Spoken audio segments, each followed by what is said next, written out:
Akkam jirtu daawwattoota keenya kun Qophii Gombisaa Ogeeyyiitii baga nagaan jiraatanii siin jedha yeroo gabaabaa qabnaa isa akkasiin wajjin turtanii obboleetta koo nama lamaa fi obbo Jamaal Ibraahimiin qabateetiin jira baga nagaan dhuftanii siin jira obboloota koo. Otuu haasaa keenyatiin jalqabinii ijoon dubbii keenyaa har'aa haalli naannoo Oromiyaa keessatti deemaa jiru keessaayyuu dhiya Oromiyaa fi Booranaa Gujii keessa kan jiru yaaddessaa cimaa akka ta'aa dhufee fi uummati rakkina guddaa keessa akka jiru irratti yaada wal jijjiirra. Adeemsi rakkoon amma naannoo Oromiyaa keessa jirus immoo tokkummaa Oromoo irratti miidhaan qabaachaa jiru qabaachuu malu maali isa jedhus waliin ilaaluu malla achumaan dandeenye. Achumaan immoo haasaa Dr. Abiyyi gidduu kana haasaa ture keessaa fi sarara keessaa qabxii lamaan tokko irratti yoo oolonni koo yaadatti kennanii waliin ilaallaa haaluma yeroon keenya nuun ga'eedhaani egaa nu wajjin turaan isiniin jedha an Solomoon Namarraati baga nagaan dhuftan.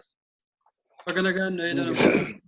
Tole egaa mee Dr. Henok mee siif hin kennaa. Dhiya Oromiyaatti yeroo baay'ee waliin haasofne irra rakkoo dhiya Oromiyaatti ta'aa jiru irratti amma egaa gidduu kanaa yoo inni ilaalta ta'ee nama 200 ol du'aniiru naannoo Oromiyaa keessatti. Kuni 200 ol jennu kuni naannoo yookiin militarii yookiin immoo warra mormitootaatti miti kan du'e siviiliyaaniidha kan du'e jechaadha. Namoonni siviiliyaaniin kun immoo kan namoonni naannoo sanaa akka haasa'anitti kan namoota ajjeesaa jiru mootummaadhuma loltuu mootummaa jibaan ol qabateedha jedhanii haasa'aati jiru baay'een isaanii. Anillee kaleessuma naannoo Najjootii namoota ni haasofsiise jiru.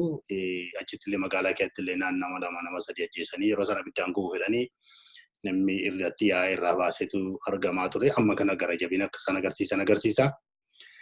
Barattoonni Oromoo Yuunivarsiitii garaagarii irraati yeroo ammaa ari'amaati jirani. Gara almost 300 ol kan ta'u Oromoon barattoonni Oromoo ari'amaniitu jiru.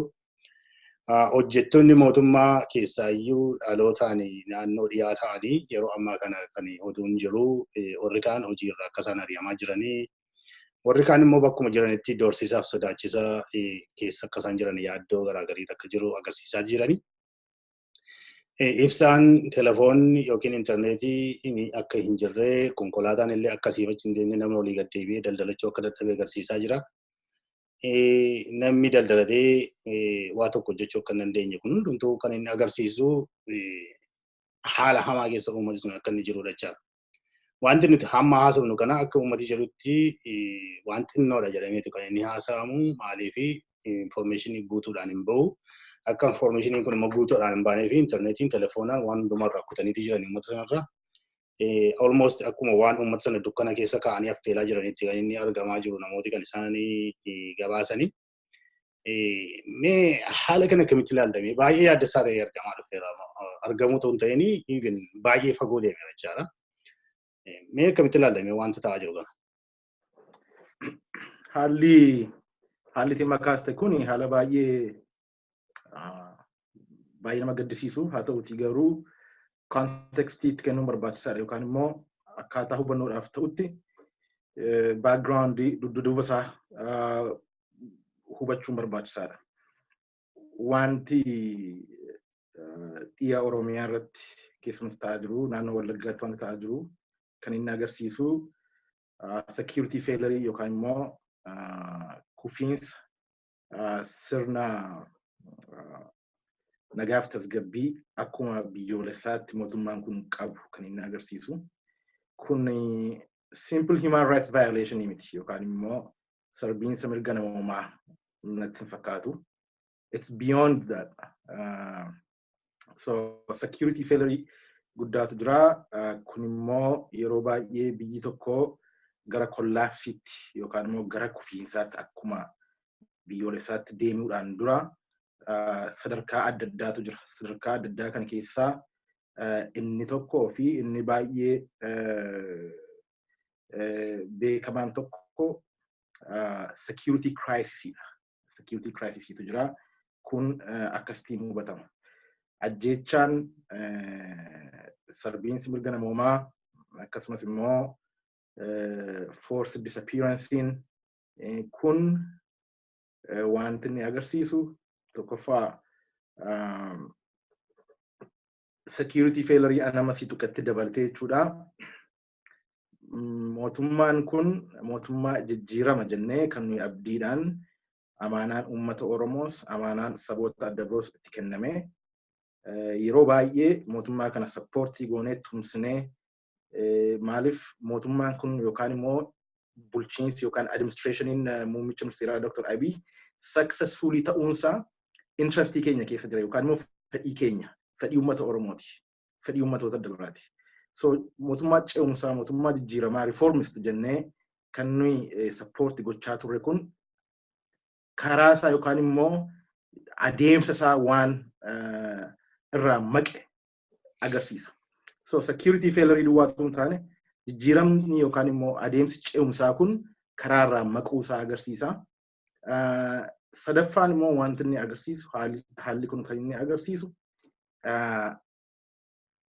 rakkoo mootummaa jirtu qofa quba qabuutu hin taane ofii keenyattis as deebinee maali wanti nuyi gochaa jiru yookaan immoo plaaniin uummatichi qabu maal akka ta'e akka nuyi deeply inward looking yookaan immoo akka of ilaaluuf of qorannu nu godha.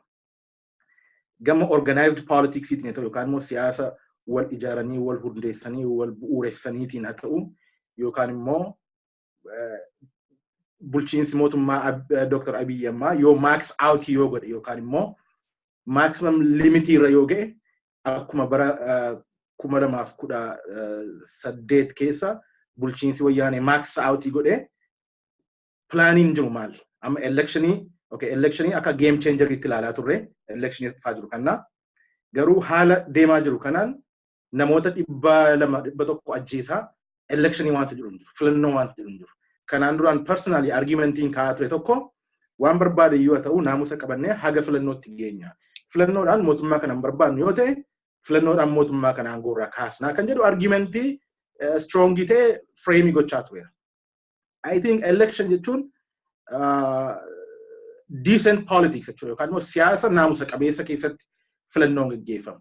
Garuu filannoon haala akkasii keessatti nama ajjeesaa yookaan immoo conflict zone babal'isaa electioniin meaningin isaa maali? Mootummaan nama nagaa ajjeesu filannoo kana dhuguma yuun barbaada yookaan haala sirna qabeessa ta'een hin gaggeessaa kan jedhu gaaffii kaasuu waan danda'uuf wal ijaaranii electioniidhaan yookaan immoo filannoodhaan mootummaa jijjiiruun questionability ta'aa dhufee jechuudha. So haala akkasii keessatti situation akkasii keessatti nuyi rebellious idea yookaan immoo yaada mormii qofaatu hin taane maannu manni Oromoo plaaniinsaa waan kana furuufis haa ta'u suphuufis haa ta'u yookaan immoo unseat gochuufis haa ta'u maaltu jira haala kamiin jira kan jedhu I think kun baay'ee gaaffii critical natti fakkaata hubannoon koo kanatti fakkaata jechuudha. Egaa achumaanii Jamaalatti achumaanitti dabaleeti amma Dr. Henok kan kaase tokkoffaa rakkoon security failure. Dr. Henok isin dura haasofneerra. Waraanni bilisummaa Oromoo bosona keessa jiru akka hin galleefillee hidha isaanii kan fakkaatu kan fakkaataa ture agarsiisaa ture jechaadha. Maaliif waraana kana dhuguma waliin haasa'anii karaa nagaadhaan hiikuun rakkina hin taane. Ammas immoo taanaan kan uummata sana irratti dhiibbaa miidhaa guddaa gaggeessaa jiru waraana adda bilisummaa Oromoo miti kan uummata fixaa jiru, uummata ajjeesaa jiru. Waraana mootummaati. Dr. Abiyyi yaada mo'ataa jedhanii haasa'aa turanii yaada mo'ataanii nama ajjeesu yaada mo'atamaadha kan nama ajjeesu kan jedhanii yaada mo'ataan kun maal akka ta'e define iyyuu goone gaan hundumtu yaada mataa isaatii interpretation itti kennaa ture. Yaada mo'ataan sun yaada mo'atamaa ta'e immoo maaliif qawween ta'e amma si'ana nagaa buusuun hin danda'ama.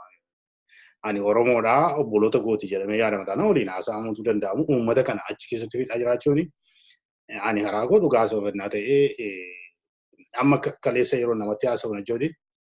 Lafa magaalaa keessaa baatee gaararra jirtu xinnoo tokko jiran. Namni magaalaa keessaa bahee gara sa'aatiin lamaa moo meeqa deemeetu tulluu sana irratti ol caccabsee sarruu siginaalii argachuudhaaf. Sa'aatii lama deemee miillaan fagoo deemee isayyuu immoo eessa dhaqxuudhaan sakatta'ii isaatiif jeequmsi isaa magaalaa meeqa jira jechuudha. Wal saameedhaan lafatti xinnoo sanayyuu. Akkamitti ilaaltamee kaname? Baay'ee galatoom. Ani xunnosi mootummaa Dr. Abiyyi kana jalqabumarraa kaasnee laalutu sirriinatti fakkaata. Namni keenya sabni keenya waggaa 150 nyaapha jalatti buluurraa kan ka'e namni afaan Oromoo dubbatu galma Miniliksan keessa galee kan jedhu qurraa abdii haa horatu malee gaafuma dura galma san seenurraa jalqabee Dr. Abiyyi haasofni isaa kan jalqaba waan fuulduratti akeekkatu toon ta'in waan uf duuba laalu ture jechaadha. Sirna tortoraa, yaada tortoraa, ilaalcha tortoraa mootota Habashaatii wajjin kufe maqaa jiraa faarsuudhaan Itoophiyaa kaleessaa deebifne jechuudhaan yaada mo'atamee bira dabrame. Yaada mo'ataa burqisiisuun hafe yaada mo'atamee uummanni sabaaf sablimmi biyya sanii harki 90 yoo xiqqaatee dhibbarraa harki 90 mormaa bahee isa qabadheetiin as deemaa Itoophiyaa duraanii beekamtuu guddittii beekamtuu san jedhee gadi as dhufe jechaadha. So jalqabumarraa direction inni qabate yookaan kallattiin inni qabatee deemu uf duuba kan ilaalu malee kan sadarkaa guddina biyyaa hubannoo hawaasa keenyaa kan Oromoos dabalee sabaaf sablammoota biroo dammaqii hawaasaa progressii amma jiru wajjin watakka waliin madaalle jaarraa 18ffaa 19ffaa uf duuba achi ka deebi'ee ilaalu ture.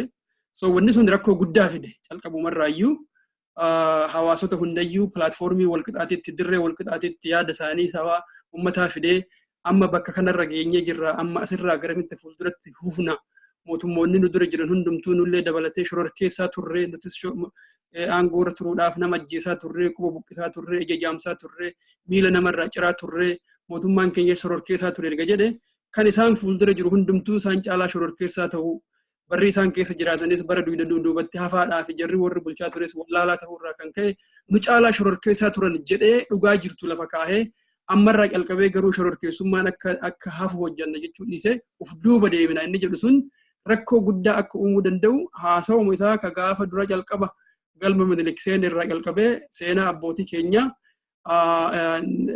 nation state uumnee jirra nation building itti mootuyyuu projektiin isaanii fiixan baane projektii abbootii keenyaa fuulduratti hirkaanfas jedhanii jedhu sun akka malee yaada danqaa akka tahee fi sabaaf sablammoota walitti buusuu akka danda'u keessattuu immoo saboota gurguddoo lamaan biyya impaayera san keessa jiran Oromoodhaaf Amaara jidduutti ibidda kaasuu akka danda'u calqabumarraayyuu namaa gala ture jechaadha. So waan akkanatti fakkaatutti rakkoon kun ilaalcha sirna nafxanyaa keessaa harcaatonni isaanii waggaa 40-50 dabran kana irratti haasahaa turan dogoggora guddaa hojjenneerra bara dargiidhaa bara 1966 keessatti sirna abbootii keenya otoo hin hubatin balleessuun keenya sirna nugusaa balleessuun keenya kun sirrii hin turre sirna nugusaa balleessuun keenya suni constitutional monarchy akka Ingilizii fi biyyoota akka Niizerlaandi fa'aatti kasilaa ittiin buluu dandeenyu ijoolleen bara san baratte jenneetiin nuti yaanne kan hubannoo gahaa hin qabne seenaa Itoophiyaa balleessite Itoophiyaa waaqaa wajjinis ka duraanii walitti hidhaa qabdu waaqaanis gargar kuttee maqaa sooshaalizimiitiin sabas addaan qooddee sabaaf sablammii jedhu kanaan Itoophiyaa seenaa isii balleessaa turte kan jedhu kun Dr. Abiyyiin mataa keessa gadi seenee ture natti fakkaata.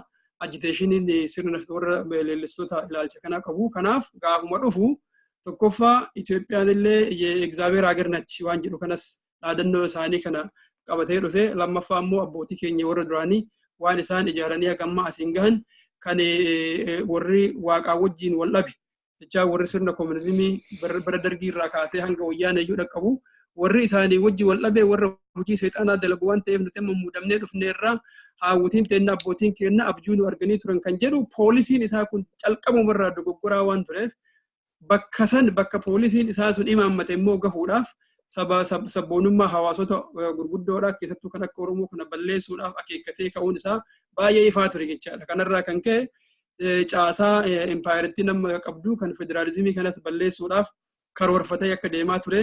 Innis fuuldurumatti himaa ture koomishinaa dhimma aayidentitiif eenyummaadhaa fi daangaa kan qoratu uume daangaadhaa fi eenyummaan immoo walitti hidhatan takka iyyuu hin qabu kan jedhu definishinii kan nu jalqabee heeruma sila konstituushinii amma ittiin biyya bulche jedhan kan hundumaa irra deemuu jalqabe jechaadha. So konstituushinii kabajuu didee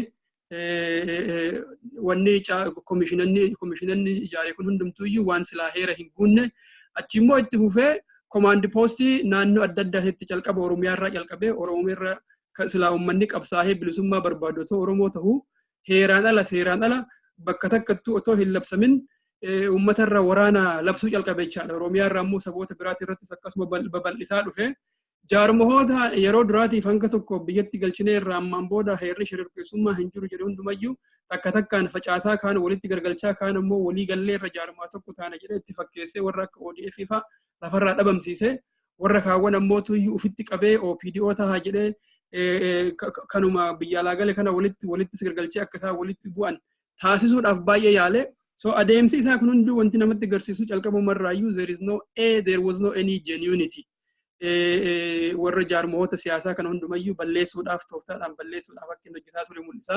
Keessattuu immoo sabboonummaan biyya san keessa jirtu tan Oromoo Itoophiyaa digdii farra Itoophiyummaatii farra abjuu abbootiin keenya duraan nu ijaaran warra akka Minilik Haayile Sillaasee nu ijaaran sani farra isii waan taateef sabboonummaa Oromoo kana balleessuu qabna. Kan ammoo balleessuu kan dandeenyu yoo Oromoo gargar qoonne kutaadhaan amantiidhaan naannoodhaan itti dhufna iyyuudha gara Itoophiyaa ammaaf gara tokkummaatti gabaabsaan keessumaa waa'een xiyyeeffannaa uummata akka kanatti ukkaamsuun kun karaa mirga dhala namaatiin illee akkamitti akkasiin ilaaltanidha kan hin barbaade akkasittiin gaggabaabsaa adeemnu ifama. Okay, so waliigalatti wanni akkanatti ilaalu waa'ee mirga namoomaa dhimma isaanitti fakkaatu Dr. Abiyyi. Har'as haasaa inni godhe keessatti yoo sirriitti dhaggeeffatanii jiraatan ta'e waraana itti fufna. Waraana kana keessatti immoo namni gamaa gamanaa nu du'a kan injifatus hin jiru jedha cinaa tokkoon.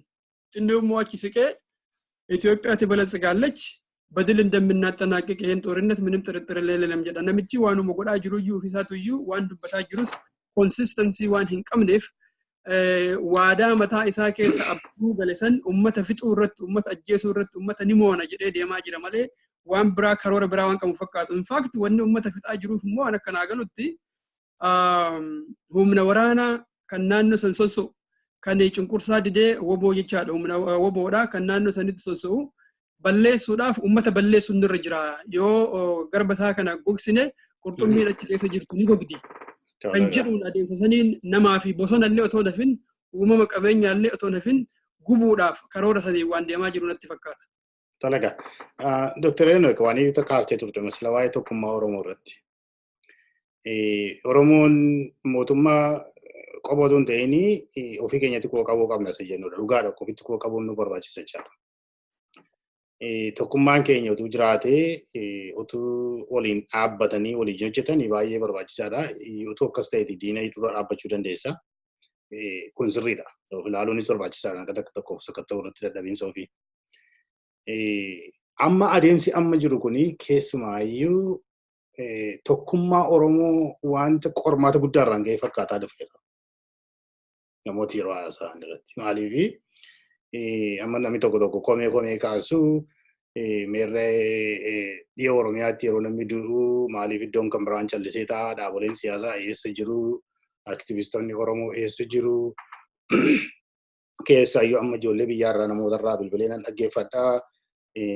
Namoonni tokko immoo inumaayyuu keessaa baasanii ijoolleen nuti dhalootaan gara dhiyaa ta'aniyyuu ofima isaaniif tokkummaa hin qabanii kan jedhanii kaasan jiru. Maaliif yaadinni tokko irraa tokko deeggaraa tokko kana jedhanii yaada kaasan jiru. Kun immoo adeemsi kun waan isaan amma uuman utuu hin ta'in adeemsa immoo boleessi koo lafa kaa'aa ture. Adeemsa Dr. Abiyyi deemu tokkoffaa abbootii gadaa diiguurraa kaasee jabiin abbootii gadaa cabsuurraa kaasee.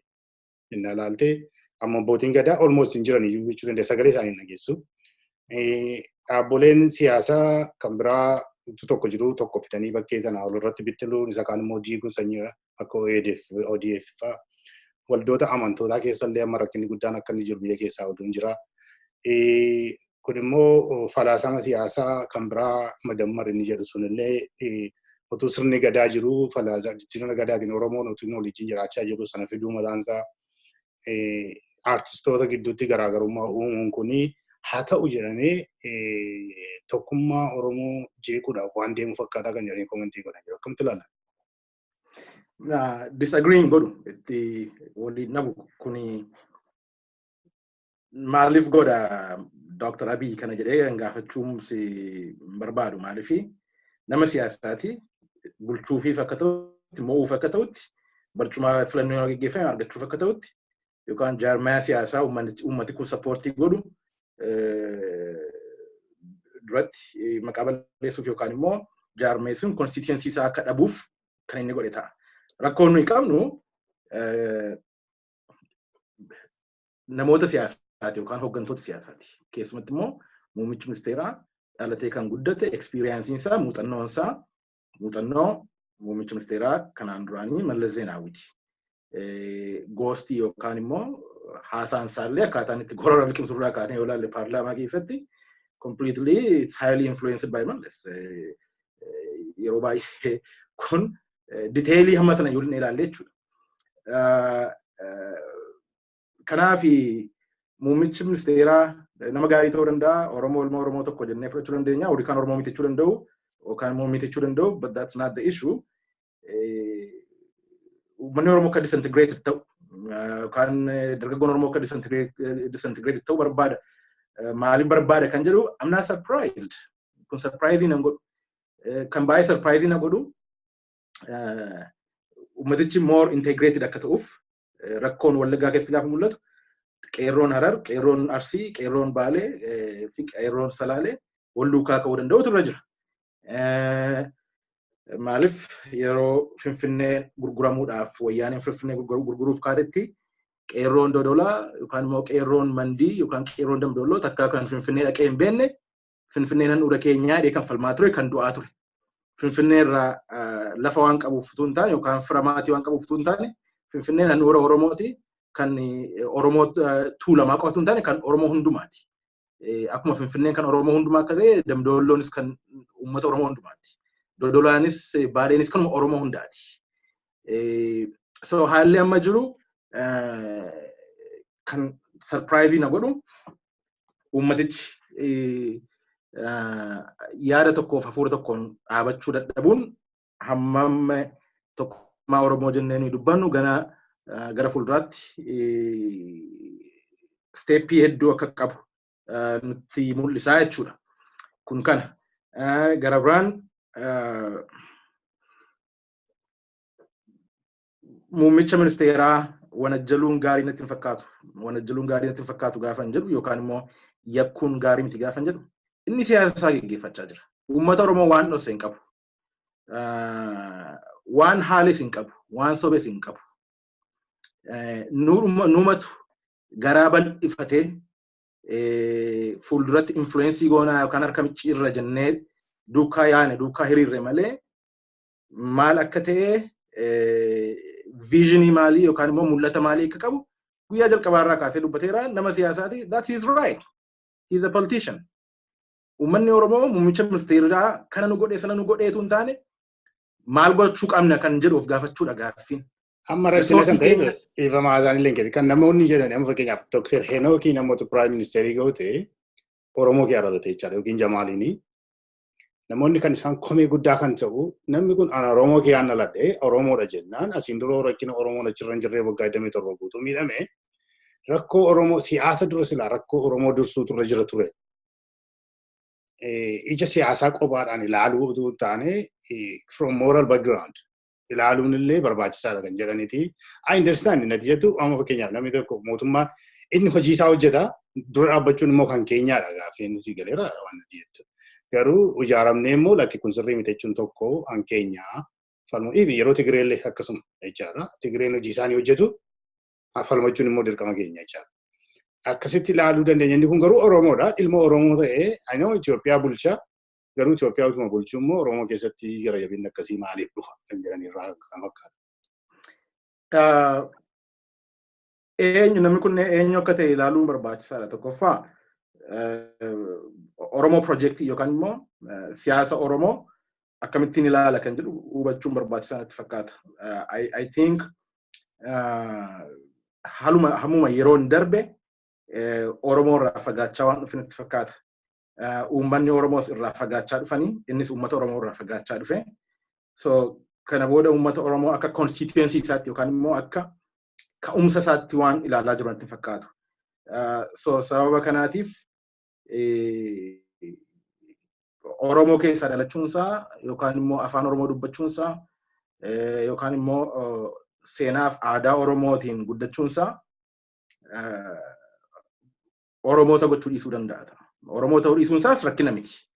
Garuu at least uummata Oromoo miidhuun irra hin jiru namni kamiyyuu. I think an amma dhumaatti muummicha ministeeraa kana akka inni successful ta'uuf hawwii guddaan qaban ture. Maaliif Abiyyi successful ta'e jechuun uummanni Oromoo successful ta'e, uummanni lammii saba Dabraa successful ta'a. So it's a win-win hundumaatiif.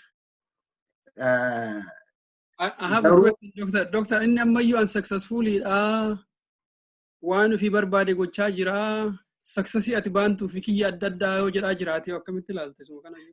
No, wanta muummicha ministeeraa dubbatu wanta universally true yookaan immoo wanta akka waliigalaatti dhugaadha jechuun hin danda'amu. Wanta dhugaa kan dubbachaa ture haguma Oromoon baay'een du'aa deemu, akkuma Oromoon hidhamaa deemu, self evident truths kan ta'an torban tokko torban lamaanitti argaa jirra. Ji'oota ja'a torban jalqabaa aangoo qabatee wanti nu jechaa ture waan baay'ee nama gammachiisu addunyaa kan dhibe hunda keenya kan dhibedha wanti inni gochaa ture. Yeroo sana hundumtuu duukaa hiriiree harka rukutee namni kun haga hunda keenya ajaa'ibuttidha kan inni jechaa ture. So yeroo sana he was really successful. Gaaffiin qabu kun. Haa ta'uti garuu haga yeroon darbaa dhufu wanta inni gochaa ture rakkina isaa qofaa miti. Akka uummataatti nuyi wanti nuyi contribute goone jirra. Baay'ee muummichi ministeeraa failii gochaa jira. Failii godheera gaafa jennu failuriin kun purely kan isaa qofa miti. We have contribution to this. Kanas amanuu barbaachisaadha. Dhugaa dubbachuun barbaachisaadha. Haa ta'uti garuu at the end of the day akka nama prime ministeerii muummicha ministeeraa tokkotti biyyichaaf itti gaafatamummaa kan qabu isa. Wanti inni hojjechaa jiru successfullyidha. Wanti inni jedhu rakkina jira, nama du'aa jira, namatu hidhamaa jira.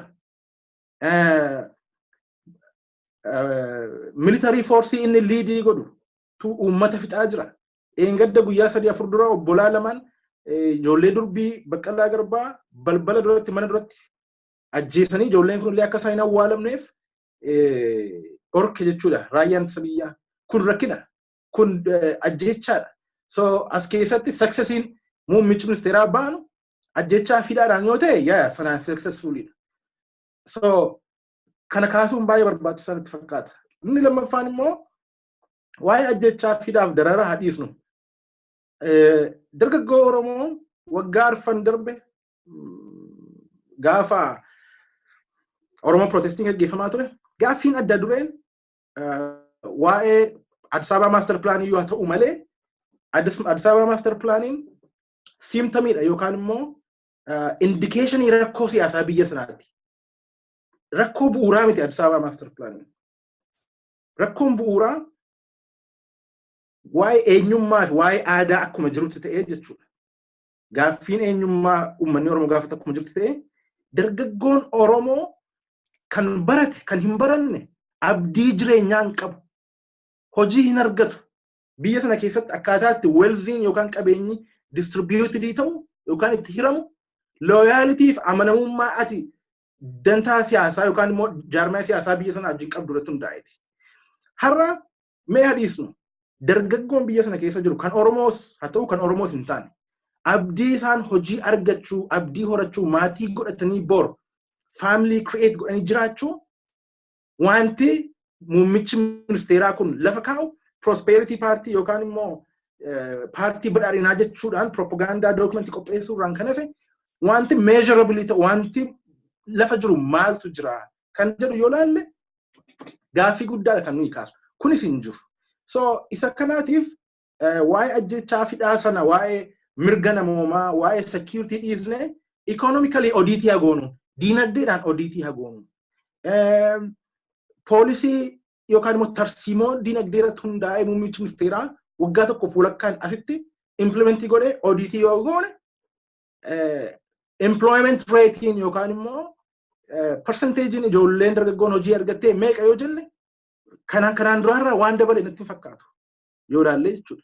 Maaliif sirna siyaasaa biyya sanaa keessatti poolisii tarsiimoon jiru innovationii kan encourage godhu miti. kalaqa adda addaa kan encourage godhumti. Isuma irratti immoo dabalatee qeerroon Oromoo yookaan dargaggoon Oromoo yeroo ammaatti jijjiirama kana keessatti haammatamee jiru maaltu lafa jira? Dinagdee warraaqsa dinagdee jedhamee kan dubbatamaa ture, propagandaan oofamaa ture. Har'a ijoollee meeqatu hojii qaba? Yuunivarsiitiidhaa ba'anii injiinaringii diploomaa baatanii caammaa kan xaragan. So keezii tokko kan nuyi showcase kan nuyi gochuu dandeenyu yookaan kan nuyi display gochuu dandeenyu kan mootummaan sun display gochuu danda'u eessa jira? Finfinnee keessa taa'ee jijjiirama kana abbaa itti ta'ee kan seeratumu kan gorsitoota muummicha ministeeraa kan ta'ee hojjetu kan economic reformii, legal reformii yookaan immoo law reformii, security reformii keessatti adda durummaadhaan fandii argatanii kan socho'an Habashaa urban politics. Achi keessaa ijoollee Oromoo 2-3 caalaan aan lakkooftu. Ijoollee warra biyya biraa irra turanii recently deemanii kan joonii goon irraan ala kan sheek gochaa jiru jijjiirama jedhamee dhufe kanayyuu kan irraa benefit gochaa jiru arbaan eliitsii kan warra Habashaa warruma kanaan dura Oromophobic warra ta'an jibbiinsa Oromoo kan qaban kan muummicha ministeeraas marsee kan jiru warra jibbiinsa Oromoo qaban warra kanaan duraati. So kanaaf miti Oromoon dargaggeessi Oromoo 5,000 kan du'e kan 70,000 ol Oromoon itti hidhame kan walakkaan waraabessi nyaate jijjiirama akkasiitiif miti. So isa kanaaf gaaffii ati kaasteef wanti muummichi ministeeraa baanaa jiru it's not self-evident truth tokko. Lammaffaan creditiis kennuun barbaachisaa. The first 6-7 months want bold reform activity ni fudhate hundi keenya sana acknowledge gochuun barbaachisaa. Sadaffaan failure muummichi ministeeraa agarsiisaa jiruuf particularly isa qofaatu itti gaafatama yookaan immoo kufaatii isaatiif jechuu hin dandeenye. Uummanni Oromoos nuyis akka waliigalaatti contribute itti gooneera. Conversation yookaan immoo debating online haa ta'u offline haa ta'u kan gaggeeffamaa tures kan gaggeeffamaa jirus waa'ee nama duukaa hiriiruu akka girrisaa kan jedhee dubbatan nama duukaa hiriiruu malee yaadi nama kanaa maali? Muummichi ministeeraa yaadni isaa maali? Tarsiimoon isaa maali? Eessatti waan gaariidha? Eessatti immoo waan gaarii miti kan jedhu conversation akkasii debating akkasii takkaa ta'e hin beeku. Uummanni Oromoo dargaggoon Oromoo kan nuyi hubachuu qabnu yaada namaa xiinxaluun barbaachisaadha. Kun hin turre. Gara biraan keessumatti naannoo Wallaggaa irratti loleensa armed conflict jiruuf raayyaa ittisa biyyaa qofa blame gochuun hin danda'amu. An positioning kanaan dura qabu yookaan ilaalchan kanaan dura qabu I think kana rakkoo amma dhufe kana mitigate gochuun hin danda'ama ture. Nuyis akka uummataatti contribute itti gooneerra. Kan jedhu kana kaasuun barbaachisaadha. We need to be honest. Marii honesty ta'e gaggeessina yoo ta'e uummannis contribute uummata gaafan jedhu gareen hidhatee jirus contribute itti godheera. Haa ta'uti garuu ultimately biyya tokko hoogganuudhaaf biyya tokko gaggeessuudhaaf aangoo siyaasaa olaanaa kan qabu mootummaadha. So mootummaan ultimate yookaan immoo itti gaafatamummaa isa olaanaa qabaa jechuudha. Kana jedhee bira darbuun barbaada. Galatoomii Dr. Henok. Jamaal achumaan isa waa'ee tokkummaan Oromoo challenge ta'aa jiru sana jetti dabaliiti. Amma sila erga Dr. Henok kaasetiitiin kaasa Dr. Abiyyi yeroo kaasu waa'ee rakkina naannoo dhiyaa Oromiyaa jiru irratti nuti mootummaan uummata kana galchuu yaalleeti turree karaa hundumaatii waan baay'ee yaallee isaantu didee amma immoo namni yookiin qaama biraan kan nagaa kana buusuu nan danda'a walitti mootummaa bisaan walitti fiduu nan danda'a jedhu yoo jiraate kan jedhu yaada akkasii kaasachaa. Silaatii mootummaa nama biraatiin kottuuti walitti nu fidi jechuudha mootummaan isaanii mootummaan jara kana ajjin nagaa buusuu responsibility sana isaan tokko miti biyya sana keessatti. Otuu ta'es kabitti ilaaltame. Baay'ee galatoom. Dura tani tokkummaa uummata Oromoo jedhu kana irraa waa jechuun barbaada.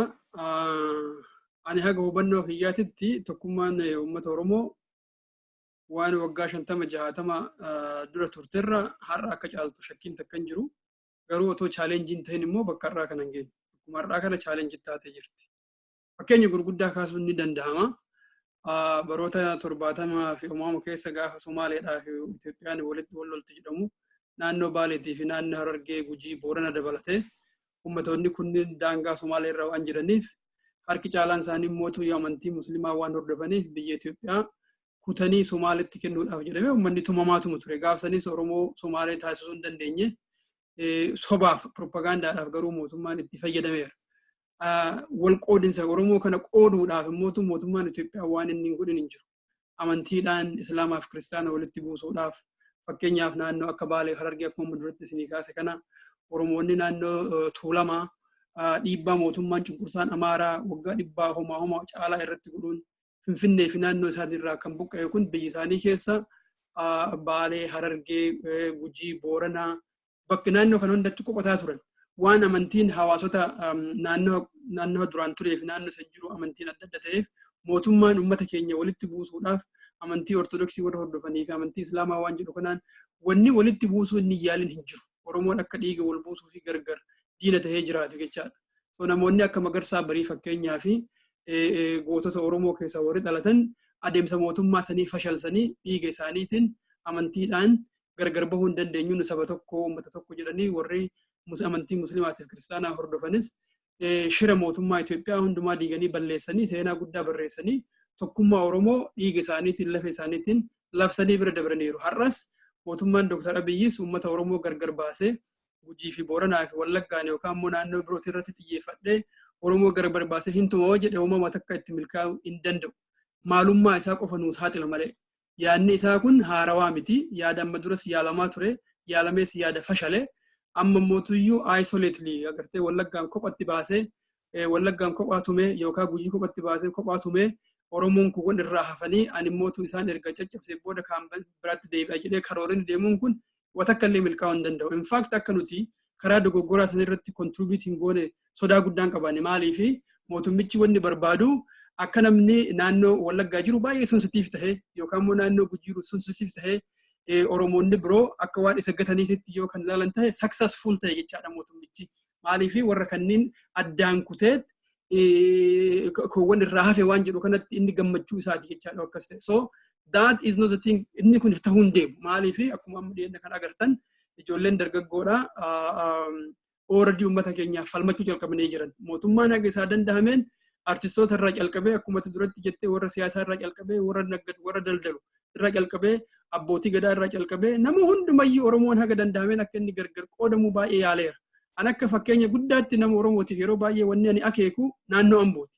Naannoon Amboo waggaa 27 wayyaaneen bulchaa turte kana haga gaafa wayyaaneen seenturraa haga gaafa Dr. Abiyyi dhufuttu baay'ee handhuura qabsoo Oromoota daddaftee ibidda kaaftu keessaa tokko turte jechaadha. Dr. Abiyyi akkuma aangootti dhufeen dura bakki inni gargar baasuu yaale. Bakki inni gargar diiguu yaale inni duraa tokko naannoo Ambooti jechaadha. Har'a dhiyeenya kana haga tokko socho'aa jiru garuu isaanumayyuu gargar qoode mootummaan kun Oromoo gargar gootee of jalatti bulchuu waan barbaaduuf daangaa malee uummata keenya gargar qooduuf hojjetaa jira. Garuu waan uummanni keenya haga tokko ittiin dammaqaniif xiqqoo isii bubbule malee amma uummanni dammaqaara. So he can test the unity of the Oromo people but it will not be successful. He milkaa'uu hin danda'u jechaadha. So namni hundumtuu hubateera. Nama uummata agartee 10,000 miliyoonatti lakkaa'amu dhiisi. Jawaarii tokkichaafuu gaafa jawaan irratti akka attaakiin deemaa dhufe uummanni Oromoo nu hundumtuu jawaarii jedhe. Uummata Wallaggaa guutuu, uummata Gujii guutuu, uummata Booranaa guutuu walitti qabee uummata kana guutuu fixuudhaan Oromoon taayetiin isa laala wanni jedhu kun abjuudha akkanatti mul'atutti malee watakkayyuu dhugaa ta'uu hin danda'u. Waa'ee gabaa lagannaa dhiyeenya kana tahaa ture san sababuma kanaa walitti hidhamee keessattuu naannoo Harargeetitti naannoo Baha Oromiyaatitti waan tahaa ture arginee jirra. So amma naannoleen biraa itti akka dabalaman kakaasuu qabna malee uummanni naannoo Wallaggaa kophatti isolate tahee mootummaa kanaani kophaa isaa rukutamee balleeffamee Oromoon biraa teettee ilaalti inni jedhu sun abjuu Dr. Abiyyii fi warra isa deeggaruu ta'uu danda'a malee it will not be successful ta'uu hin deemu. Garuu akkuma isin jettan mootummichi nama naannoo Wallaggaatti dhalate yuunivarsiitii keessayyuu ijoollee ari'aman kan harki 60-70 ol ijoollee naannoo sanii akka ta'an mul'ataa jira. Daataa isaanii qajeelatti harkaa qabne jechaadha ni mul'ata. Ijoollee san naannoo Haramaayaa, naannoo Maddawalaa Buumaa, naannoo Bulee Horaa ijoollee naannoo yuunivarsiitiin adda addaa keessa ari'an kan hundumayyuu intentionally beekaadhaan akka ijoollee naannoo sanii ari'aa jiran. Adaamaa keessaa ijoollee yeroo tokko dhiyeenya kan dhagee ijoollee agartee qabxii gurguddaa qaban special school jedhaniitti barsiisan keessatti ijoollee qabxii gurguddaa qabdu kan dabarte nam 11 beekumaan ijoollee naannoo Wallaggaati jedhanii isin shaneedha jedhanii yuunivarsiitii akka isaan hin seenne akka irraa ari'an dhagee jira jechaadha. Kun mootummichi Oromoota naannoo sanitti dhalatan achi guddatan frustrate godhee Oromoon biraa nu gateera dhimma keenya yaadataa hin jiru jedhanii akka namni abdii walirraa kutatu akka namni dallanu beekaan akka inni godhaa jiru waan akeekuuf ummanni keenya immoo karaa kanarra akka hin deemnee fi kan Oromoonni naannoo biroo jiranis ummata naannoo Wallaggaatiif naannoo Booranaa Gujii Walloon keessaa irraanfachuun nurra hin jiru baay'isoo Wallo baay'ee miidhamaa jira komaandi poostiidhaan waan hin mul'anneef malee mootummaan federaalaas tahee mootummaan naannoo Amaaraa kophaa isaaniitti insarkil godhanii jechaadha itti marsanii tumaatuma turan haga ammaatillee so kun hundumtuu iyyuu hin milkaa'u gara tokkummaa Oromootiin kanatu natti mul'ata gama gaafii ati gama bootaan akka irra adeemsa xiqqoo si am sorry dhiifama gaaficha kan isaa walii hiitee naa kaafte sun maal ture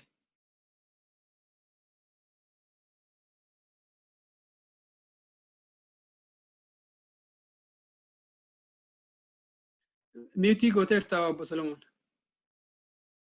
Dhiifama.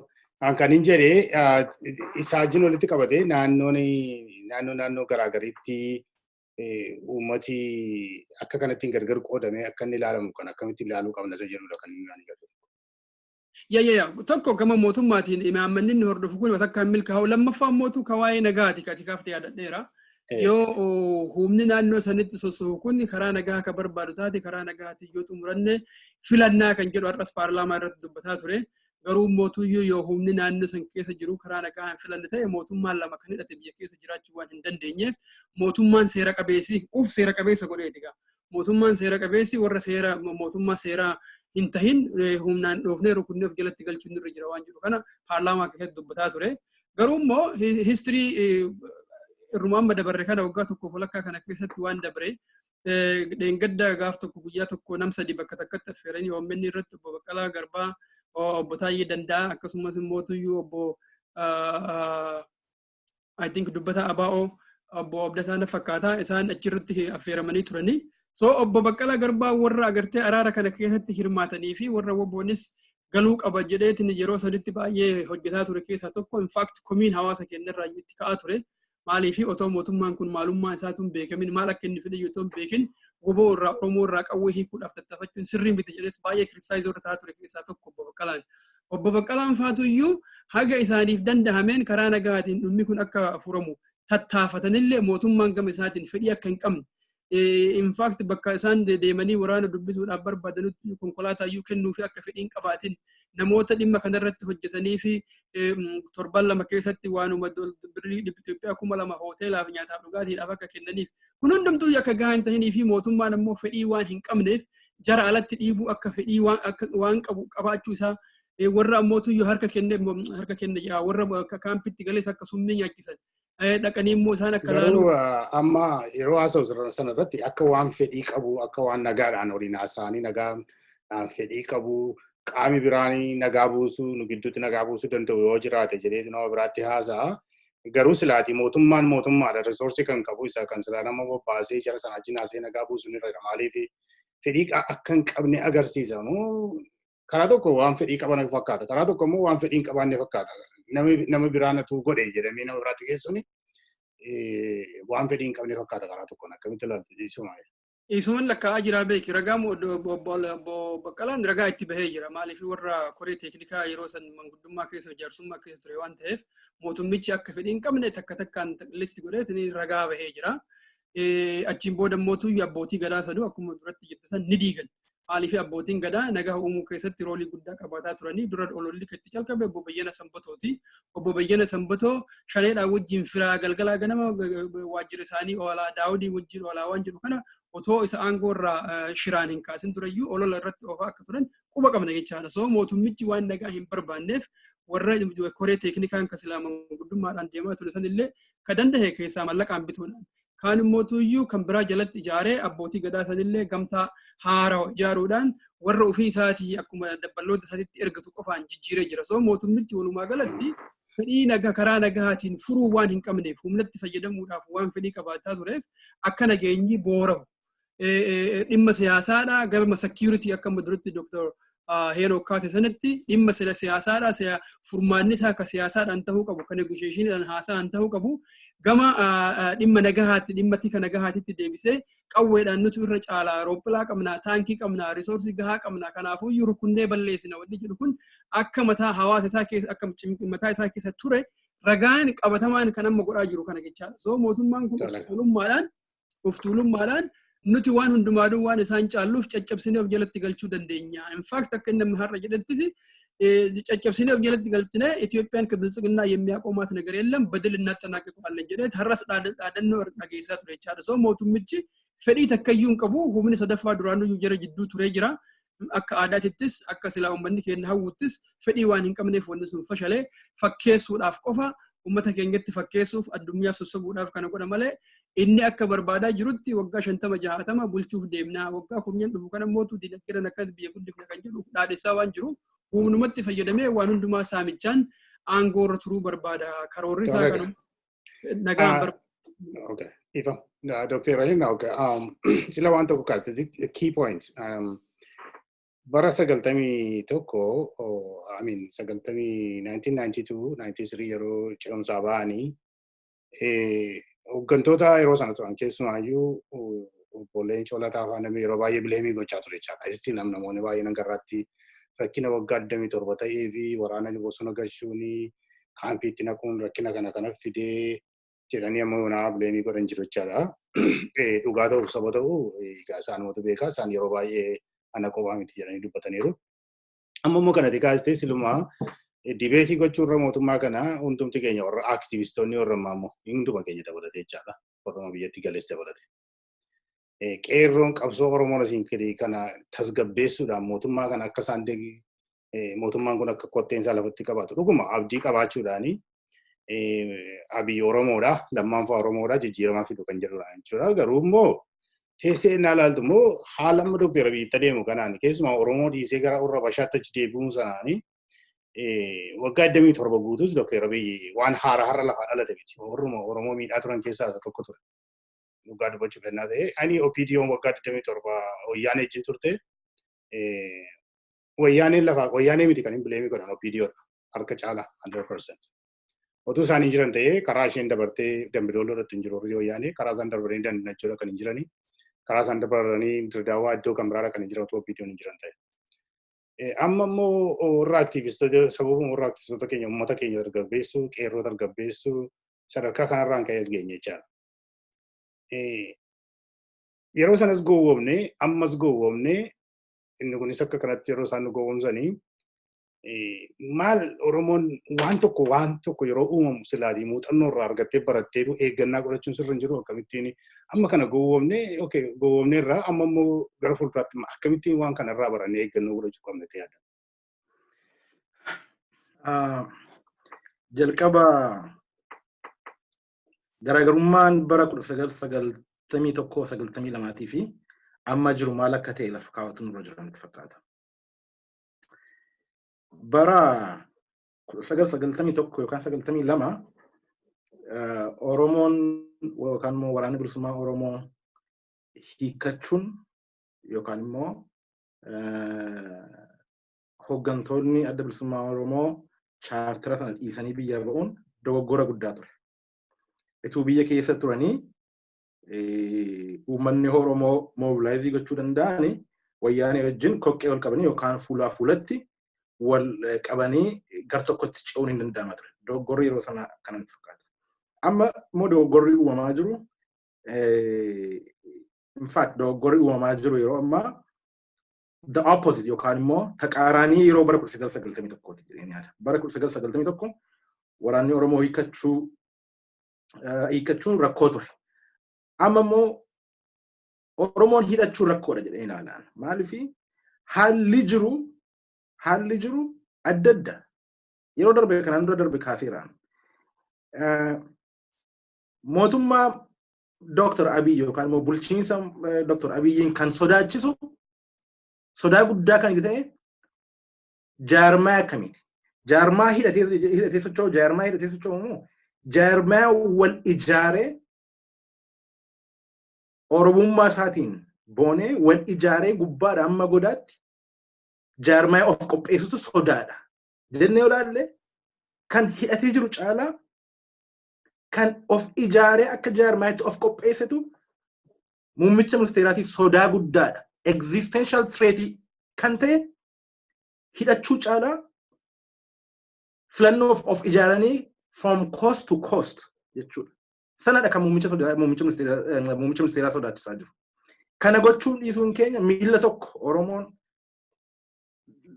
lola keessa kaa'uun miila tokko immoo Finfinnee keessa kaa'uun tokkoffaa maqaan Oromoo akka waliigalaatti akka badu nagaadhaan Oromoo ol galchinee biyyatti ol galchinee meeshaa nutti kaasan jedhanii soba dur mallas jalatti baratan ittiin deebi'anii propagaandaa amma immoo sobni sun propagandaan sun Oromoo garamitti geessaa jira akka Boko Haram akka Al-Qaeda akkasiin kan Oromoo nama portreedii ta'aa jirtu. Paarlaamaa irratti muummichi ministeeraa kan inni irra dubbate seenaan inni irraanfatu waan inni dubbate kan. Uummata Oromoo akka Boko Haramitti portree gochuu jechuun tuffiidha uummata Oromootiif. Tapha siyaasaa taphachuu akka Al-Shabaabitti portree godhanii yookaan lafa kaa'uun akka Boko Haramitti lafa kaa'uun display gochuun seenaa keessatti muummicha ministeeraa gaafachiisa.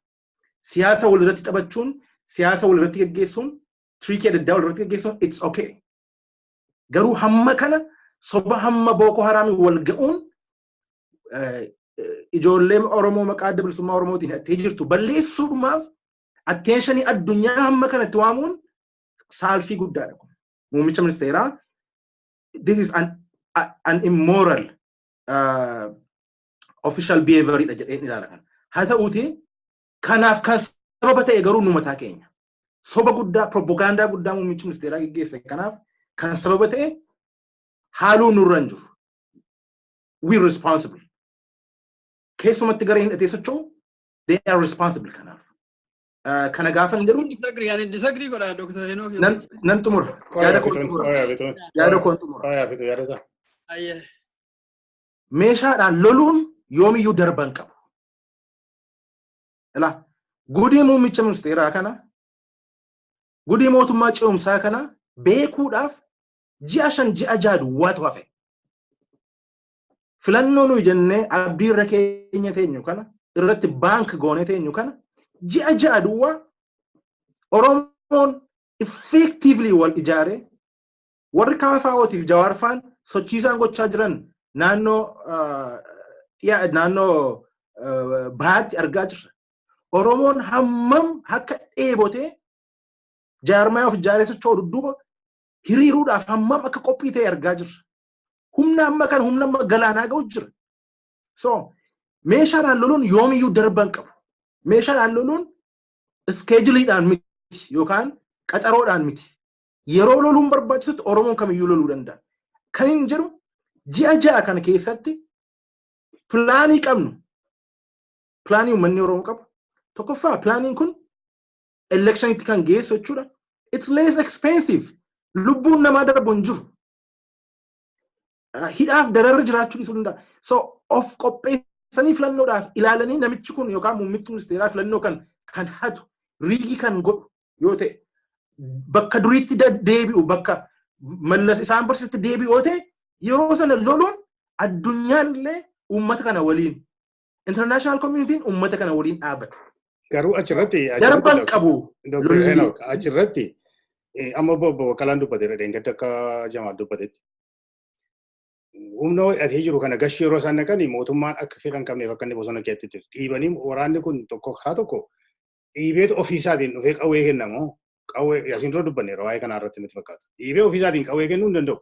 Qawwee kennee immoo eessa akka dhaqu iyyuu hin beekamu jechaadha. Karaa tokko immoo Dr. Abiyyi namoonni yeroo isaan utuu waraanni kun hin jiru ta'eeyyuu hin jiru ta'eeti dhaabolee siyaasaa biyya keessa socho'an kana silaa yoo balleessi kan jiran jiru. Maaliif isaaniin kan kana sodaateetu dhaabolee warra kanaanii akka isaan socho'an kan inni barbaadu isaan kana sababa isa kanaatiin malee isatti akkuma ODF fi akka kan ODF faa godhee akka sana balleessuudhaaf kan inni akeekkafatee keessa jira jedhanii kan haasa'an jiru. Karaa tokko dhugaadha akka jette utuu nagaadhaan waan hundumtuu ta'e waraannis dhibee namni dhibame gaariidha. Garuu immoo reyaalitiin isaa ijoolleen kun akka isaan hin dhufne ati qawwee barattee akkasittiin hiitee mana hidhaatti geessuuf ijoollee kana geggeessite taanaani it's a survival matter for them. Akkamittiin ilaaluu dandeessa. Mootummaadha silaa waan sana silaa resourcii qabu, humna qabu, waan hundumaa faasilitee ture. I think kanaaf duraan dhaabate waa'ee kanaa dibeetii goonee turre irra deebi'uun qaba natti fakkaata. Yes. Akka ijoolleen kun ol deebitu mootummaan hin barbaadaa? Hin barbaadu. Maaliif? Qaamni hidhate bosona keessa jiraachuun mootummaadhaaf asseetii guddaadha. Asseetii mootummaatti kan nuyi jennu maal? Kunoo argaa jirra. Akkaataa itti uummata Oromoo qoodan, akkaataa itti maqaa Oromoof Oromummaa bal'eessan, uummata Oromoo Booko Haraamii wajjin ikweetii godhee wal qixxeessee addunyaatti ibsaa jira. Uummata keessaa dhalatee ba'e. Uummata harkaa nyaate. Uummata gaafa inni bishaan gaafate aannan kenneef uummata Wallaggaa akka Booko Haraamitti kan inni poortiree godhe. Kun kan inni agarsiisu Oromoon Oromummaa isaatti akka inni saalfatu qaana'u kana booda an Oromoodha jedhanii dubbachuun implicationii Booko Haraamummaa of keessaa qaba. So psychological warfare dha kun. Kana kan inni barbaade. Kanaaf immoo kan karaa ta'e nuyi. So akkamittiin deebi'u kan jette gaaffii loojistikii gaaffii teeknikaatti kan itti kaaste. Yes, Jawaar faan, Baqqalee Garbaa faan, Abbaa Gadaa Sanbatoo faan, Bayyanaa Sanbatoo faan, caakkaa keessa gammoojjii keessa deemaniiti kan ijoollee kadhachaa turan. Walakkaan galtee walakkaan hafte. Walakkaan hafuun sun dogoggora guddaadha. Walakkaan hafe sun otoo ol deebi'e har'a Oromoo 200 ol Wallaggaa keessatti sababa ittiin naqee ajjeesuuf hin qabu raayyaan biyya tokko. Lammaffaa humni ijoollee hidhattee caakkaa keessa turtee gaafa ol deebitu kaadiree adda bilisummaa Oromoos yookaan immoo kaadiree KFO taate filannoodhaaf kan qophaa'u ijoollee akkasinaati. Muummicha ministeeraa yookaan immoo Prosperity Party jedhanii har'a kan isaan ittiin as ba'an kun silaa yeroo sanatti ijoolleen hundumtuu of qopheessitee filannoodhaaf Oromiyaa gaaffii tokko malee filannoodhaan Oromiyaa bulchuun hin danda'amu. So kan muummicha ministeeraa barbaade yookaan immoo sirni EPRDF irraa akka jijjiiramaatti of baasee dhufee as ga'e kan inni barbaadu Oromoon walakkaan hidhatee baadiyyaa yookaan bosona keessa ture walakkaan magaalaa keessa taa'ee still uummanni kun guutummaa guutuutti democratic project yookaan nation buildingiitti amanaa hin jiru. Ammayyuu warra lolaa jiranidha. Ammayyuu rebel groupidha kan jedhu message sana dabarsuudha kan inni barbaade. Which successfully ta'aa jira. Successfully ta'aa jira. So isa kanaaf kan hin jedhu gaaffii itti kaasee gaaffii loojistikii yookaan immoo gaaffii ijoolleen kun meeshaa laattee akkamitti ol deebiti. Akkuma yeroo kan warri walakkaan ol deebi'anii sana akkuma kana hundumtuu ol deebi'uu danda'a. Walakkaan hidhamuu danda'a. Inni kaan du'uu danda'a. Inni kaan hojii dhabuu danda'a. Yeah. Haa ta'uutii garuu we will deny them a reason or a justification. Lola amma deemee qaqqabaa jiru kanaaf. Kana akkasitiin bira darbuun barbaada. Haa ta'uutii garuu ijoolleen kun hidhatanii jiraachuun ajjechaadhaaf sababa ta'uu hin qabu. Ajjechaadhaaf sababa ajjechaa mootummaa nama qaqqabsiisaa jiruuf sababa ta'uu irra hin jiru. Kanaaf jijjiiramni kun karaa isaa jijjiireera yookaan karaa irraa ceera. Muummichi ministeeraa abbaan barbaade hidhatee baadiyyaa keessa yookaan bosona keessa haa lolu jara sana qofaa loluu qaba malee uummata ajjeesuu hin qabu. Qotee bulaa ajjeesuu hin qabu. Barataa ajjeesuu hin qabu. Political conspiracy yookaan projectii adda addaatiin kidnapping geggeessanii uummata Oromoo irra kaa'uun irra hin turre. Uummata Oromoo akka misilatu kan aannan isaaf kenne har'a Booko Haraamitti equate gochuun this is a historical mistake. Aangoon har'a ni dabartii, yeroon har'a ni dabartii, waggaa 10 waggaa 20 booda garuu lubbuudhaan hundi keenya hin jiraanna seenaan akka inni itti yaadatu akka mataa isaa dandeetti yaadatu jechuudha. So isa kanaaf ofii keenya akka uummataatti yookaan immoo akka gareen hidhatee jirus yoo jiraate qulqulluudha mootummaa qofaaf balleessa jechuudha it doesn't work ta'uu hin qabu kun. We need honest conversation, honest discussion. Uummanni Oromoo maal barbaada? Aangoo siyaasaa barbaada.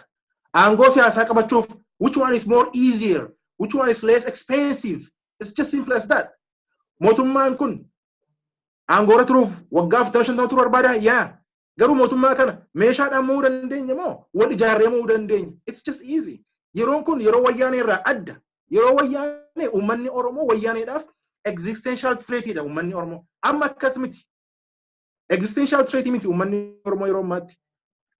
Difficulty guddaatu jira. Challenge guddaatu jira. Garuu challenge kana keessa darbuu danda'u nurra jira. Kana keessa darbuu challenge kana keessa darbuu hin dandeenyu yoo ta'e akka uummata Oromootti biyyichuma yoo bulchuu hin dandeenyu. So challenge kana baqaaf rakkoo koozii goone jechuudha. Isa kanaaf aangoo barbaada tanaan uummanni Oromoo wal ijaaru akka itti kaafaa'oon jawaarfaan itti ijaaraa jiran adda bilisummaa Oromoo akkasumatti 100% invested ta'ee uummata ijaaruudha. Warra aangoo jiran aangoo irraa kaasuudha. Kanadha. Pointii dhumaatti si dabalu. Akkaataa nuyi itti sirna aangoo qabachuu itti hubannu tokkotu dogoggora guddaa jira uummata Oromoo keessa. Yookaan konseptii bilisummaa yookaan konseptii walabummaa kan jedhuu fi aangoo qabachuu kan nuyi itti hubannutu adda dogoggora guddaa qaba. Tokkoffaa atoo bor ideally adda bilisummaa Oromoo kaafaa'uun maal yookaan mootummaan kun filannoo mo'ame biirokraasii mootummaan kun qabu risoorsii tokko. Kaadiree mootummaan kun har'a qabu bor jaakeettii qayyaru uffata qayyaranii jiruma kana wajjin hojjetu. Warra aangoo haaraa qabatu wajjin hojjetu. Kana avoid gochuu hin dandeessu bar. So completely unseated gochuu hin dandeessu. Maaliif resoursiin hin jiru. Biirokraasiin wayyaanee isa ta'u opinion waggaa 27 lafa keessa biirokraasii sana suphuudhaan poolisii uummata Oromoof ta'u haaraa redesign godhama malee kaadireen jiran bar you cannot discount gochuu hin dandeessu. Bilisummaan immoo uummanni yookaan adda bilisummaa Oromoo yookaan kaafaa'uun aangoo waan qabateef overnight uummanni kun bilisummaa argatachuus hin dandeessu. So ilaalchi yookaan hubannaan keenya kun progressive ta'uu danda'utu irra jira gama kanaan. So isa kana waan ta'eef wanti nuyi yaadnu qaamni tokko dur ijoollee taanee kan nu yaadaa turre meeshaa dhukaasaa dhufee wayyaanee aangoo irraa kaasee uummata kana bilisa baas overnight. No, konseptiin akkasii hin jiru. Kan jijjiiruu danda'u nurra jira. Evolutionary dha, progressive dha. Bilisummaa jechuun yookaan immoo aangoo qabachuu jechuun. So aangoo qabachuudhaaf hojjechuu manna I think karaa baay'ee expensive ta'e karaa baay'ee challenging ta'e deemaa jirra. Jedheetan kan naman. Tolega, achuma garaagarummaa rakkina qabu dibeetiidhaanii mee isa kanarratti yaada kennimee Jamaalatis. Ani walumaa galattu dibeetiin ammanni Dr. Henok kaase kun qabsoo Oromoo keessa bara dheeraaf ture. Akkuma jirutti jira har'asee reyaalitiin waan hin jijjiiraminiif reyaalitiin as dura jiru kan amma jiru tokkuma maaliifi cinaa tokko qofatu iyyuu humna qaba. Itoophiyaan caaseffamtee jirti. Caasaan sun ammoo tuyyuu established waan ta'eef waraana mataa isaa akka danda'e qaba. Security mataa isaa danda'e qaba. Resource mataa isaa danda'e qaba. Biyyoota biraatii wajjin hariiroo of danda'e kan ijaarrate qaba. So sirni cunqursaa sun caasaan akkuma jirutti iyyuu hojii isaa akkuma jirutti itti fufee jira. Kan humna hin qabne humna kanaa wajjin baalaansii kan wal gochuun isaan malee humna cunqursaa kana jalaa bahuudhaaf tattaafatu jechaadha akka uummata Oromoo. Reyaalitiin nuti argaa jirru fakkeenyaa fi waa'ee hidhachuu dhabuuti irratti Tigraay mataa isaa yoo fudhannee fi mootummaa federaalaa amma Dr. Abiyyi hogganu kana yoo fudhannu taate Tigraay TPLF haga funyaanitti waan hidhateef nama waan biraa dhiisiitii hattuudhaan waggaa 27 guutuu biyya hataati saamaa turteeyyuu tokkichumayyuu keessaa qabee deebisuu dadhabee jechaadha. So kun wanni reyaalitiin namatti agarsiisu maalinni uummata Oromoo kan hidhatin kan hidhannoo takka hin qabne irratti duuluudhaan guyyaa 2-3 keessatti 200 ajjeesuun isaaf baay'ee salphaadha because we are disarmed. TPLF hin biraan mootu yookaan Tigraayin dhaqee nama siviilii tokkollee qabee fiduu hin danda'u jechaadha. Lubbumaanuu kan jiru ajjeesuun hafee jechuudha. So kun wanni namatti agarsiisu garuu Jamaal kan hin jedhu achirratti practical point of view irraa ilaalte karaa amma Dr. Henok itti ilaalu utuu wanti sun hojiirra ooluu danda'e ta'e ajennu. Karaan kun. Karaan amma ijoolleen sun galuu danda'aniiru utuu danda'ameera ta'e utuu galuun waraanni sun galeera ta'eeti. Dura rakkoo Dr. Koi kanaa galee bare utuu inni amma kan inni jedhaaru utuu danda'amee galameera ta'eeti inni jedhu kun silaa sirrii ture tokkummaan Oromoo sun jabeessuunidha kan inni jedhu. Amma waraana sanaan mormuu miti bara kan inni haasa'u utuu galamee ta'eeti tokkummaan Oromoo ijaaramuu. No, Dr. Henok waa baay'ee mormeera. Dhiifama naa godhe. Don't defend his idea. Inni haa defend godhatu. Maaliif naan jedhi? Tokkoffaa 91 irraa kaase. Achi durayyuu in fact Dr. Abiyyi mataa isaatu hunda keenya deeggaree inni jedhu sirrii miti. Fakkeenyaaf ani warra mormaa ture keessaa tokko. Maaliif mormaa ture Dr. Abiyyiin akka nama tokkootti isa beekee otoo hin tahin caasaan OPDO tokkoffaa jaarmoota Oromoo genuine ta'e sabboontota Oromoo balleessuudhaaf ijaarame TPLFitu kaayoo isii fuuldura baafachuudhaaf qofa namoota Oromoo iyyuu tahin cinaadhaan yookaan immoo makaa tahanii Oromummaa irraa jibbaa fi irraa fagaachuu warra fedhan harki 80-90 isaaniin ka guutame waan ta'eef akka Oromoodhaaf uummata akka hojjechuu hin dandeenye baay'ee yaadni kennamaa ture. Haa ta'uuti aktivistoota keenya keessa gariin isaanii lakkii jarri kun Oromoodhaa yoo TPLF irraa kan ka'u ta'e homaan tahuu Oromoodhaaf waa godhu kan jedhuun uummata hawaasni keenya akka dogoggorfamu taasifamee jira. I completely disagreed with this. Calqabumarra iyyuu gaafa agartee OPDO'n aangotti haa dhuftu maali itti kennannaa amaanaa itti kennannaa inni jedhamaa ture sun hundumtuu iyyuu baay'ee dogoggora akka tahee fi nama waggaa 27 guutuu uummata ajjeesaa ture sanuu immoo at the top Abiyyi Faatigaa warra agartee mataa gubbaa ture keessa warra basaasota gurguddaadha. Namuma si ajjeesaa ture sanii atummaan nu ceesise, atummaan nu gaggeesse, atummaan nu hin deemi, nuti humna hin qabnu, nuti hin ijaaramne jechuun sun matammaan isaa dogoggora guddaa akka ta'e akka nama tokko hedduu dubbataa ture namoonni akkas ilaalanis ni jiru. Kan lammaffaa immoo Dr. Henok wajjin disagrii godhu baruma 91 fi 2 sanuyyuu haalli ture dogoggora ture inni jedhu sun sadi baay'ee disagrii godha. Maaliif warri qabsaa'u kun warra anaa fi Dr. Henok hin caalaa baay'ee of kenne haganaa galutti. Uf kennee jireenya isaanii guutuu barnoota kiyya hin jenne hojii kiyya hin jenne yoo danda'an humna isaaniitiin yaada isaaniitiin warra uummata keenyaaf qabsaa'uudhaaf hunda jedhu. So jaalatanii biyya isaanii gadhiisanii baqatanii ollaa biyya biraa keessa jiraatanii yookaan immoo bosonatti galanii fincaan isaanii dhugaa aduudhaa fi qabbanaan reebamaa jiraachuu waa filannoo godhatan natti fakkaanne. So otoo filannoon isaanii laafaa ta'e akkuma kiyya barnootaaf akkuma Dr. Henok barnootaaf waan biraa godhu jechaadha. So wareegama namoota saniis gaxxiqqeessu ta'a gama tokkoon lammaffaa mootu akka waan mootummaan sun isaanirra taaktikaalii moo'ellee fakkeessa jechaadha. I completely disagree. 91-92 illee wanti ta'e sun mootummichi humna caalaa waan qabuuf dubbii nama waa'ee baalaansii humnaati.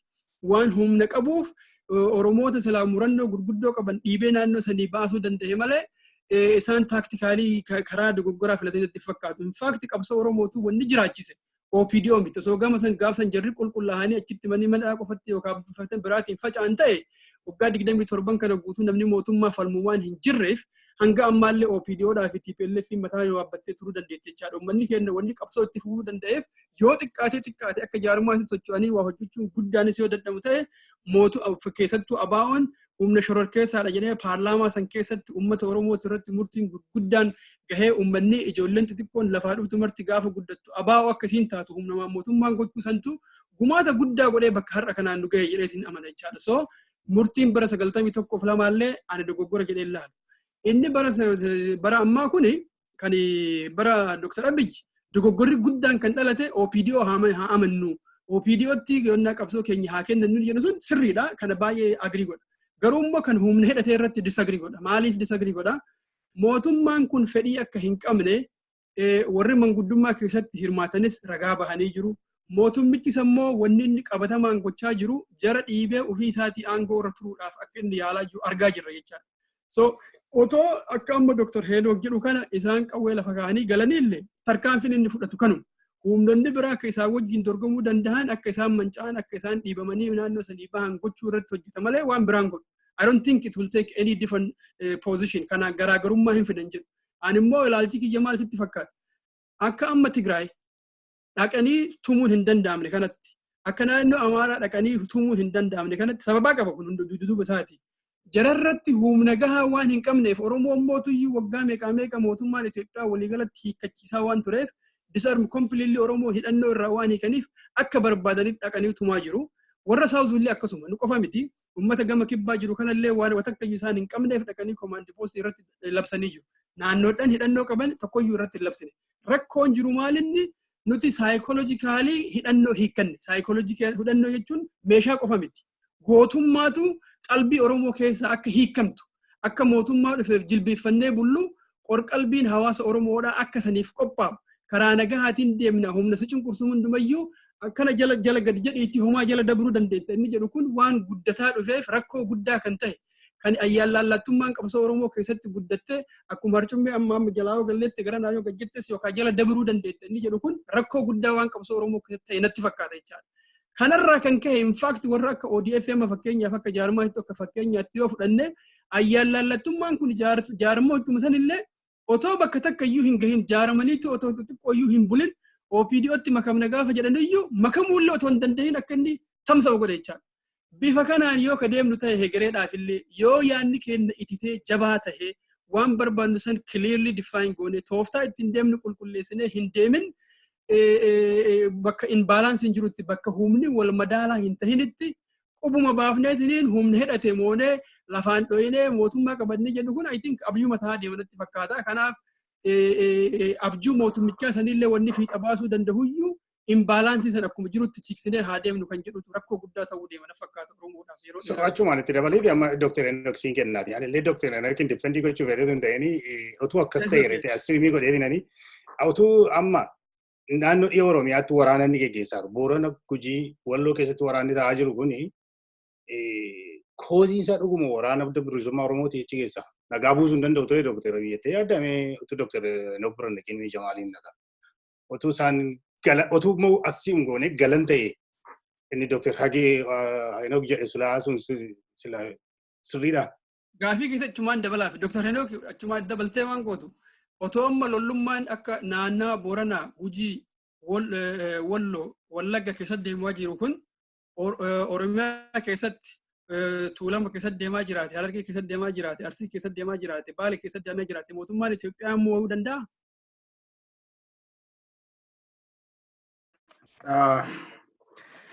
Mee gaaffii keetti deebi'uudhaan dura gaaffii kee irraan eegala.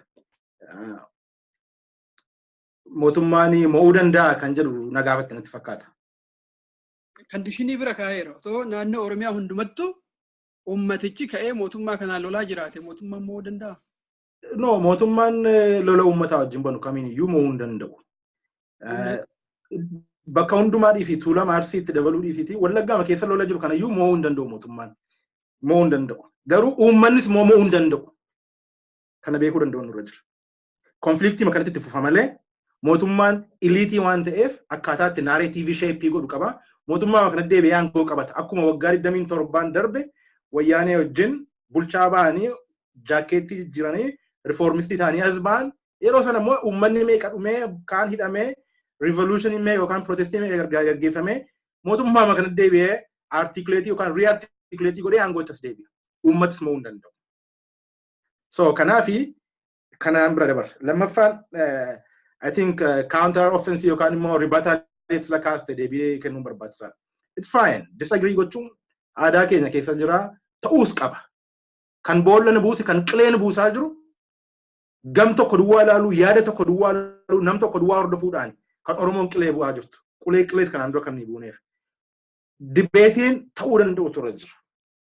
So bara 1991 dogoggorri uumame kan inni jedhee I think namoonni yookaan hooggantoonni Oromoo hooggantoonni siyaasaa hunda keenya caalaa of kennanii du'arraa of oolanii of oolchanii marzii irraa of oolanii achi kan ga'an baay'eetu jira. Garuu hoogganni hin dogoggoru jechuu miti. Namni waan of kenneef divine title itti kennuun nurra hin jiru.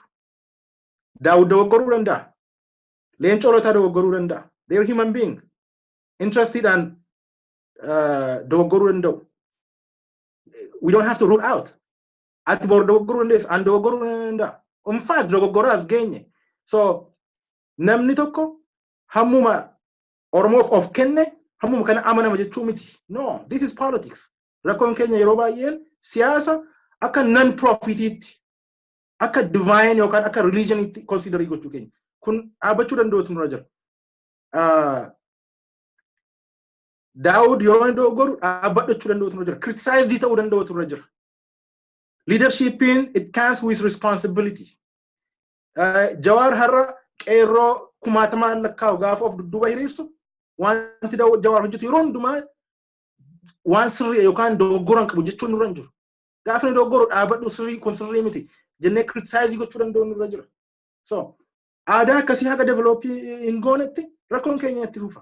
Maal jechuun barbaade 1991 akka ilaalchi kiyyaatti hubannoo kiyyaatti dogoggora guddaadha. Maaliifin jedhee uummata hamma kana uummata Oromoo miliyoona digdamii ol ta'u of dudduuba hiriirsaa wayyaaneen yeroo sana miliyoona 2 caalle miliyoona 3 caalle dippiloomaasiidhaan caalte. Okay. Haalli jiru opportunitiin jiru wal caaluu danda'a. Oromoon yeroo sana 1991 waliyyuu hin beeku. Oromoon Harargeetiif Oromoon Wallaggaa, Oromoo Arsiif Oromoon Wallaggaa waliyyuu hin beeku. Afaan isaa iyyuu hin beeku. Okay, kun challenge guddaa tokko ture. Tokkummaan Oromummaa yookaan ilaalchi Oromummaa har'a jiru yeroo sana turre. Challenge guddaa tokko ture. Haa ta'utii garuu London Conference jedhanii gaafa sochiin gaafa ture waan dubbisne irraa wanti nu argine jaarmee Oromoo 5 ture. Adda bilisummaa Oromoo dabalate. Wayyaaneen jaarmee tokko qofaadhaan mallas qofaadhaan bakka buuteeti. Kan isaan diplomatic resource jiru exploit godhanii adda bilisummaa Oromoo outcast yookaan outpush godhanii kan isaan aangoo irra ba'an. So one way or another, let's just be honest. Hoggantoonni yeroo sana turan waan baay'ee Oromoof oolmaa jaarraa meeqa keessatti hirmaatame hin raanfatamne oolaniiru. Dogoggoras uumaniiru. Maaliif yoo naan jette fakkeenya tokko sii kenna. Hattuun otooti gabaa keessa deemtu yoo kiisii silittee birri si jalaa hatte hattuun sana bileemii gochuun sirrii miti. Ofii kee bileemii of gochuun barbaachisaadha. This is my belief. Kiisii kiyya eeggachuu kan qabu yeroo hundumaa conscious ta'e aware ta'e irraa kan of eeggachuu qabu kan of eeggachuu qabu dirqama kiyya responsibility kiyya hattuu bileemii gochuun nurra jiru. An kanatti namana. Oromoon yoo hatameera ta'e siyaasa keessatti it's because of our responsibility jedhee nama. Achirratti Dr. Henok Gabbisaa si dabala. Bara sanas koo diplomatically outcast yeroo jennu kan isaan wayyaaneetti caalmaadhaan aangoo kennanii wayyaanee humna waan qabduuf. Sila Obbo Jamaal waan kaasee. Politika haasaa qofatu hin ta'in biyyi lafaa gara humni jiru jira. Politika amma fedhe yoo haasa'eeti. Ameerikaa fudhadhuun fakkeenyaaf. Warra humna bira qaban bira dhaabbatti malee waan humna hin qabne na yaadadha yeroo gaazexaa hojjennu Deevin Shiintu ture ambaasaadara tokkotu ture jechuudha. Uummati Oromoo yeroo inni akka kana rakkatee gidiraa argu gaaffii gaafannetu ture jechuudha. Gaaffii inni kennu deebise tokko uummata keessan akka inni rakkatu akka isaan dhugaa qabdan akka politikaalii waan hundumaan dhugaa qabdan hin beekna. Garuu moo humna hin qabdan. Har'a kaaneetu isa humna qabu kana jissinee isa humna hin qabne kanaan achi ba'aa jennamoo maalii kan jedhu yaala waqaachaa. Yeroo baay'ee Oromootummaan Ameerikaa gara humna qabu laalacha. Yeroo sanas kanaaf kennaniif. Ammasii garri humni jiru sanaadha kan jiru. Waa'ee waraana bilisummaa Oromoos kan naa fudhatnu rakkinni humnaa sun wanta influence godhu fakkaata. Asirratti siif okay humni maali? Humna diffaanii agoon. Waggaan 4 darbe, waggaan 5 darbe fakkeenya guddaa yoo nuuf hin taane. Qeerroon meeshaa tokko ol kaaseera. Shugguxii tokko seera qaba. Meeshaa tokko qaba qeerroon. Humna ta'ee wayyaanee waggaa 27 aangoo irratti meeshaadhaan of hidhatee of cimsee jiru kan warri Ameerikaa barcuma jalaa fuudhaniif kan isaan abdii irratti kutatanii press release meeqaaf meeqa Ameerikaan imbasiin irratti banaa kan irratti gadhiisaa ture warri wayyaanee irratti meeshaa waan qabaateef qeerroon buluu humna abbaa irree wayyaaneetiin buluu akka hin dandeenye meeshaa akka hin sodaanne ifaaf ifatti osoo sodaan jiru osoo authoritarian security apparatus hin jiru ba'ee agarsiisuu danda'e. So humna jechuun sana jechuudha. Ammatu yeroo sana qeerroon wal ijaaree diasporaan meeshaa bituu qaba meeshaa maaf bittan kan jedhu critiksiin kan ka'aa ture. Ammatu dhuguma yeroo sana meeshaan bitamee qeerroon of ijaaree yeroo sana baadiyyaa gammoojjii keessa deemee wayyaanee wajjin walitti dhukaasuu jalqabe. Bakka har'a jirru hin jiru. Yookaan wayyaaneen crashii gootee qabsoo uummata Oromoo qabsoo rebellious yookaan immoo qabsoo goriillaatti jijjiirtee Oromoo protesting demandii legitimate inni qabu sila har'a bishaan nyaatee asuma iyyuu hin geenyu ture. Yeroo sana kan humna ta'uusaa kan agarsiise uummanni kun disciplined ta'ee sodaa meeshaa tokko malee sodaa qawwee malee karaarra ba'ee haqa qaba dhugaa qaba. Himate humna jechuun kana. Har'a immoo uummanni kun tokkummaadhaan humna ta'uu akka danda'uuf carraa guddaa jira. Carraa takkaa biyya sana keessatti ta'ee hin beekne jira. Qabsoo Oromoo modern yookaan immoo contemporary Oromoo struggle kan ijaaran bara 1960moota keessa Daawudii kaasee haga generationii qeerroo ammaatti haga Jawaaritti biyya keessa headquartered taanee Finfinnee keessa jirra. Media Oromoon qabdu gubbaadhaa hamma godhaatti rebellious media ta'u yookaan far right yookaan far left ta'u yookaan middle media ta'u biyya keessa jira. Opportunity kana qabaannee jaarmaya siyaasaa kan waggaa 27 darbe wayyaanii wajjin ta'e kan uummata Oromoo dararaa ajjeesaa bahe sagaleedhaan mo'uu dandeenyu yoo ta'e ofii keenya of ilaaluu danda'uun nurra jira. So an kan namarraatti naa galuu dide kan naa hubatamuu dadhabe uummanni Oromoo humna aangoo siyaasaa barbaada miti. Aangoo siyaasaa argachuuf which one is more easier? Doctor, ani yeroo tokko naivety arga yaada kee keessatti dhiifama naa godhiiti. Waggaa 27 dabre kanallee beeku uummanni Oromoodhaa mootummaa kana jaalatee jalatti hin bulle. Yookaan immoo mootummaan sun sirrii waan ta'eef jalatti hin bulle. Humna dhabatu jalatti bulche. Isa ammaa kanallee mootummaa kana jaalateetiin bika jala taa'aa jiru. Rakkoon jiru still imbalance of power. Humni akka hawaasaatti yes dammaqqiin hawaasaa ni jira. Garuu humni ijaaramee mootummaa kana aangoo irraa dabarsee erga dabarseen boodallee mootu to'achuu danda'u. I don't think addunyaa kana harka qullaa waan bulchuu danda'amu natti fakkaatu. Hin agarreen in fact American super power taatee wanti turuu barbaadduuf warri uummanni biraa akka qawween oomishne biyyi biraa akka qawween oomishne wanni isiin dhoowwituuf wanti guddaan the logic of power is in the mouth of the guns. Shakkii takka malee wanni Oromoon moohamtuuf irra deddeebitee humna ittiin ofirraa cabsitu waan hin qabneef sagalee qofaan waa hundumayyuu to'anna inni jedhu kun hegereefillee ani injifannoo fida jedhee yaadu. In fact sagaleedhaan uummanni qalbiin isaa hawwiinsaa akkaataa jette kana otoo abaa'oo filee otoo kafaa'oo filee hawwiinsaa inuma jira. But they don't have control at the end of the day. Filan jennu fakkeenyaaf filannoon dhufaa jiru kan filan. Okay, Abiyyi qawweedhaan saame. So injifannoodha? No. Garamitti oofa inni sunillee deemee gaafa injifannoo dadhabde karaa nagahaatiin akkatama jettu kana gaafa dadhabde akkuma dadhabame kana jechaadha. Ammas gamni itti ce'uu deemtu gama kami gamuma humna sanii jechaadha. So rakkoon guddaan jiru humna wal baalaansii hin taane waan qabnuuf malee akkuma amma Tigraay kan practical example bee fuuldura jira. TPLF in hamma dhaqee namni humnaan tumu jira hin jiru. Oromoon humna kana horachuu dadhabuu siittu yeroo hundumayyuu filannoodhaan otoo ta'e immoonaa karaa nagaatiin otoo ta'e immoonaa inni nama jechisaa jiru kun humna san ka ittiin ofirraa ittisnu dhabuutu rakkoo kana fidaa jira. Amma dibeetiin kun dhugaasuuf hin ta'e amma natti tolaa jira marii keessan walitti falmiti keessan karaa kootiin. Marii fi yaadi Oromoo garaagarii akka Oromoo keessa jiru agarsiisa. Yaada kana immoo lamaanuyyuu immoo negatiivii miti dhugaasuuf hin ta'e kamturra wayyaadha malee. Karaa kamturra nu baasaadha. So yaadilleen kan akkamittiin araarsinaadha. Amma the question is this. Akkamittiin rakkina jiru kana hiikuu dandeenyaadha akka Oromootti. Dibeetii ol gochuu qabu hin ta'in maal goone hiika. Araara ni qaba Dr. Solomoon. Araarri akkamitti fakkaate? Karaa lamaaniin Oromoon haa qabsooftu. Araarri salphaan. Warri karaa nagahaatiin yoo qabsoofne wareegama xiqqaadhaan karaa gabaabaadhaan nagahaan bilisummaa fiduu dandeenya injifannoo fiduu dandeenya jedhanis waan itti amanan waan ta'eef ittuma fufan. Namni dirqee isaan karaa sanirra deeminaa jedhu hin jiru waan ta'eef. Namoonni immoo lakki karaa kanaan injifannoon dhugaadhaa kan nu barbaannu sun dhufuu hin danda'u. Uummata keenya itti heenee qabsaa hundurra jira jedhanis karaa san haa deeman. Humni lamaanuu wal tinnisuu qaba jechaadha. Humni lamaanuu akkamitti wal tinnisa? Inni karaa nagahaa qabsaa jedhus warri kuuwwan dogoggoree jira tooftaa kiyya waan hin faliniif dogoggorarra jira jechuu dhiise. Innis karaa sammoo hidhannoo deemus warri karaa nagahaa deemaa jiru dogoggorarra jira karaa kiyya hin filanne waliin jechuu dhiise. Hundumti isaaniitu filannoo isaanii walii kabajanii inni karaa nagaarra deemus itti fufee mootummaa wajjin chaalenjii godhu. Amma yaadi keenyaa gala garuu uummata isa gidduutti dhumu gidduu kana keessatti uummati dhumu kan gidduudha. Uummata fixu diina waan ta'eef jara lamaan bileem godhuu hin dandeenyu. Akka ilaalcha kiyyaatitti warra karaa nagaatiin qabsaa'us bileem gochuu hin dandeenyu. Warra karaa hidhannootiin qabsaa'us bileem gochuu hin dandeenyu. Maaliif it is out of their control. Lamaanuu humnicha uummata fixaa jiru san to'achuu hin danda'an. So akkatti humna sun to'atamuu danda'u istiraatejii isaan barbaachisu. Tokko warri karaa nagaatiin qabsaa'u warri nama ajjeesu sun ajjeesuun sirrii akka hin ta'in karaa nagaatiin qabsaa'u eega jenne uummata ajjeesuu dhiisaa jedhanii dubbachuu danda'u jechaadha. Because waa'ee nagaati wanni isaan dubbatan waan ta'eef.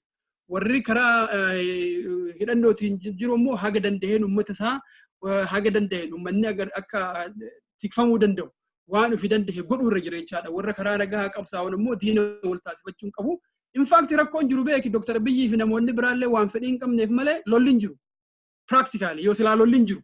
waan warri aangoo irra jiruuf nutu akka barbaade isin gochuu danda'a waan jedhan kana waan qabaniif malee otoo isaan dhugaa dhimmi isaanii dhimmi Oromoo ta'e otoo isaan dhimmi isaanii dhimmi guddina biyyaa ta'e otoo isaan dhimmi isaanii dhimmi waliigaltee hawaasaa ta'e nagaa buusuu ta'e isaantu waan humna qabaniif too much arrogance akka malee guddaa ta'ee fi wannaan nu malee namni biraan jiru nu dhagaa waan jedhu kanaaf biyya waraana bobbaasan malee rakkoon akka malee salphaa turte baqqala bayyanaan baqqala garbaa dubbateera ji'a tokko nu dabala ijoolleen karaa nagaatiin fixuu barbaadu jennee kadhannaa nu indidanii jedhee beek so the government is not willing Abiyyi is not willing kilukiin isaa kun hundumtuu waan kana hin feeneef rakkoon guddaan dhufaa jirso ummanni wanni godhuu qabu akkanatti fakkaatutti humna kana ati nuun hin mallee ani dhugaan isin hin jedhaa miti biyya saniin illee hin mallee nuun illee hin mallee nagaa booressaa jirta karaan ati deemtu kun nagaa fidaan jiru ummata fixuun immootuyyuu injifannoo irra sin geessu ummata keenyas fixu siviilii fixaa jiranii beeki warra hidhatee miti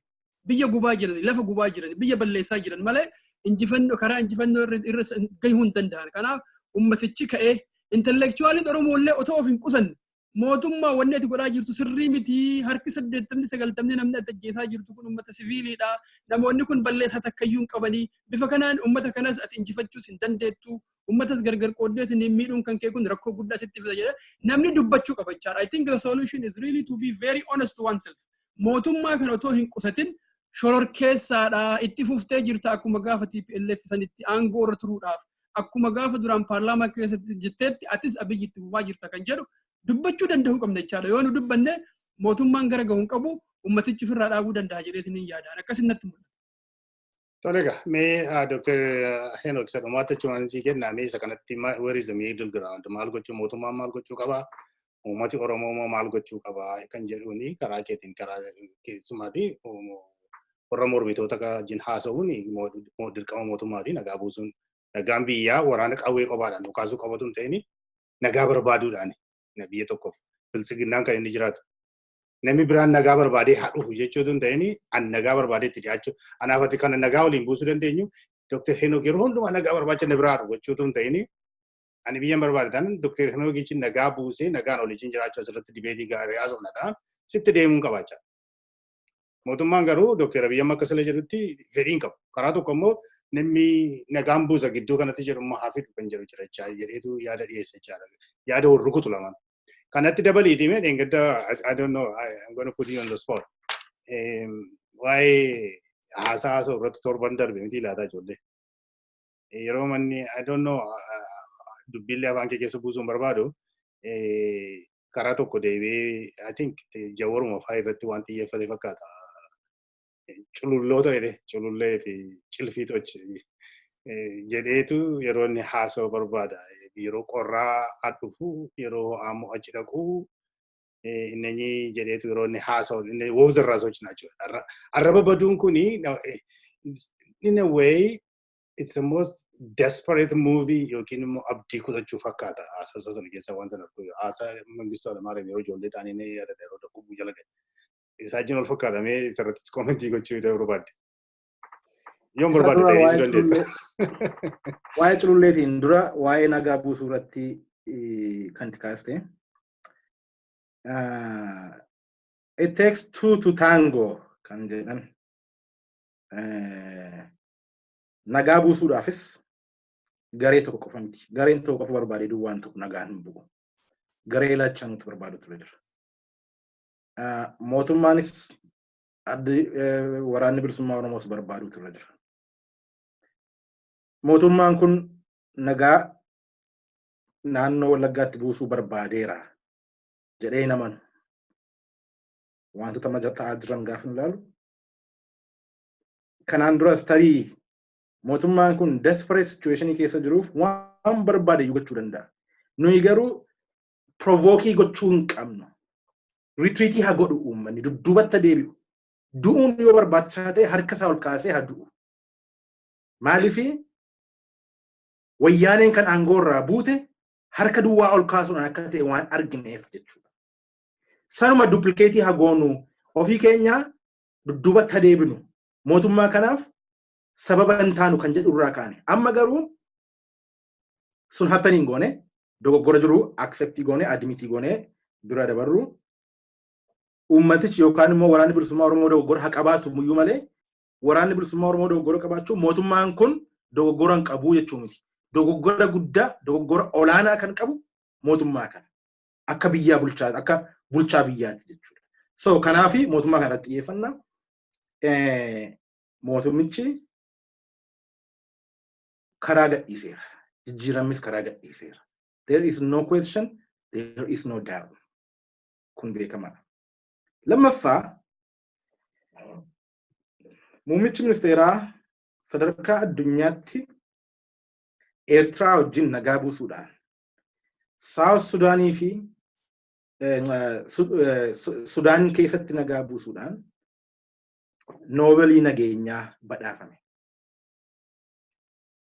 Uummata isaa keessatti uummata keessaa dhalatee guddatee hirkaan nyaate keessatti garuu nagaa buusuu dadhabuun yookaan nagaa buusuu dhiisuun fedhii akka hin qabne agarsiisa. Kun jala muramee uummanni Oromoos kan beekuu qabu, muummichi ministeeraatiif warri isa hordofan kan beekuu qaban nagaan mana kee keessaa eegala.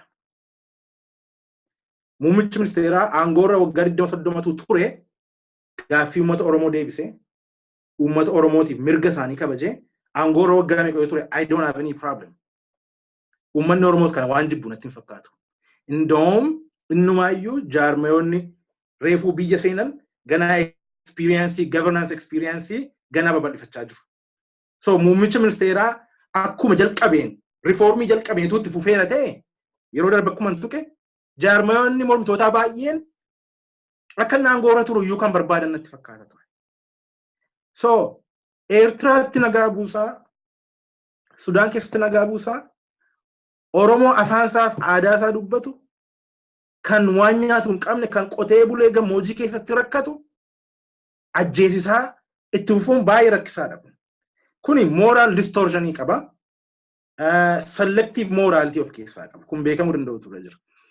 So kun maal nutti agarsiisa? Muummichi ministeeraa wiiliingiidha yookaan sirni bulchiisaa muummichi ministeeraa hoogganu nagaadhuma buusuuf iyyuu Wallaggaa keessatti wiiliingii miti. Beekamuu danda'u ture jira. Okay, now this is the reality. Reality in jiru kana. Should we sit and complain? Mo maal gochuu qabna? Kan jedhu I think that's the problem. Wal organize yookaan wal ijaaruun immoo darbanii akka mootummaatti yaadu akka statesmanshipitti yaaduun amma iyyuu gana hafanu biratti. Nuti challenge jiru rakkoo jiru qofa irratti capitalize goone dubbachuudha kan nu itti barre. Bor jaarmayoonni mormitootaa Oromoo akka mootummaatti of yaaduu danda'u turre jira. Arra psychology isaanii xiinsammuun isaanii bor akka mootummaatti aktii gochuu danda'utu jira. Sun hin jiru, sun hin argamu. Rakkina keenya irratti deebinee kan hundi keenya bo'aa jiru. Kan ana dabalatee hundi keenya waa'ee rakkina keenyaa because we're back to square one. So I think rakkina kana hubachuu danda'utu jira. Kan argan jedhee waa'ee cululummaatti kaasteef again muummichi ministeeraa he is in a desperate situation. Culullee dhiisiiti waan barbaade jechuu danda'a. And I will never be offended. Dhugaa dubbachuudhaaf. Maaliif this is politics. Baay'ee kan offendii na godhu garuu I think moral compass isaa yookaan immoo moral frameworkidhaan gaditti siyaasa walirratti taphachuun it's fine, it's okay, it's politics. Kun siyaasa. Garuu ani yeroo tokko Facebook irratti barreesseen ture torban darbe. Wanti muummichi ministeeraa jedhee waa'ee cululummaa kana wanta Saif Islam al-Gaddafi ilma Colonel Muhammad Gaddafi kan jedhe tokko wajjin wal natti fakkaate. Bara 2011 Saifeen wanta inni jedhe ilmi Gaddafi jechuudha. Hooggantoota isaa walitti qabee warroota isaanii morman hantuutota kana dhaqaa ajjeesaa yookaan dhaqaa ittiin mormaa jedhe. He called them rats. Kana jechuun language kana an course in barsiisu tokko international criminal tribunal dha kan barsiisu. Waa'ee genocide wajjin baay'ee dealing godha, baay'ee dubbisa. Wanti experience an qabu kan hin hubadhe yakkoota atrocious yookaan immoo yakkoota baay'ee gurguddaa ta'an gaggeessuudhaan dura woordoonni kiiwoordii ta'an jijjiiru. Hoggantoonni siyaasaa kan isaatti gargaaraman.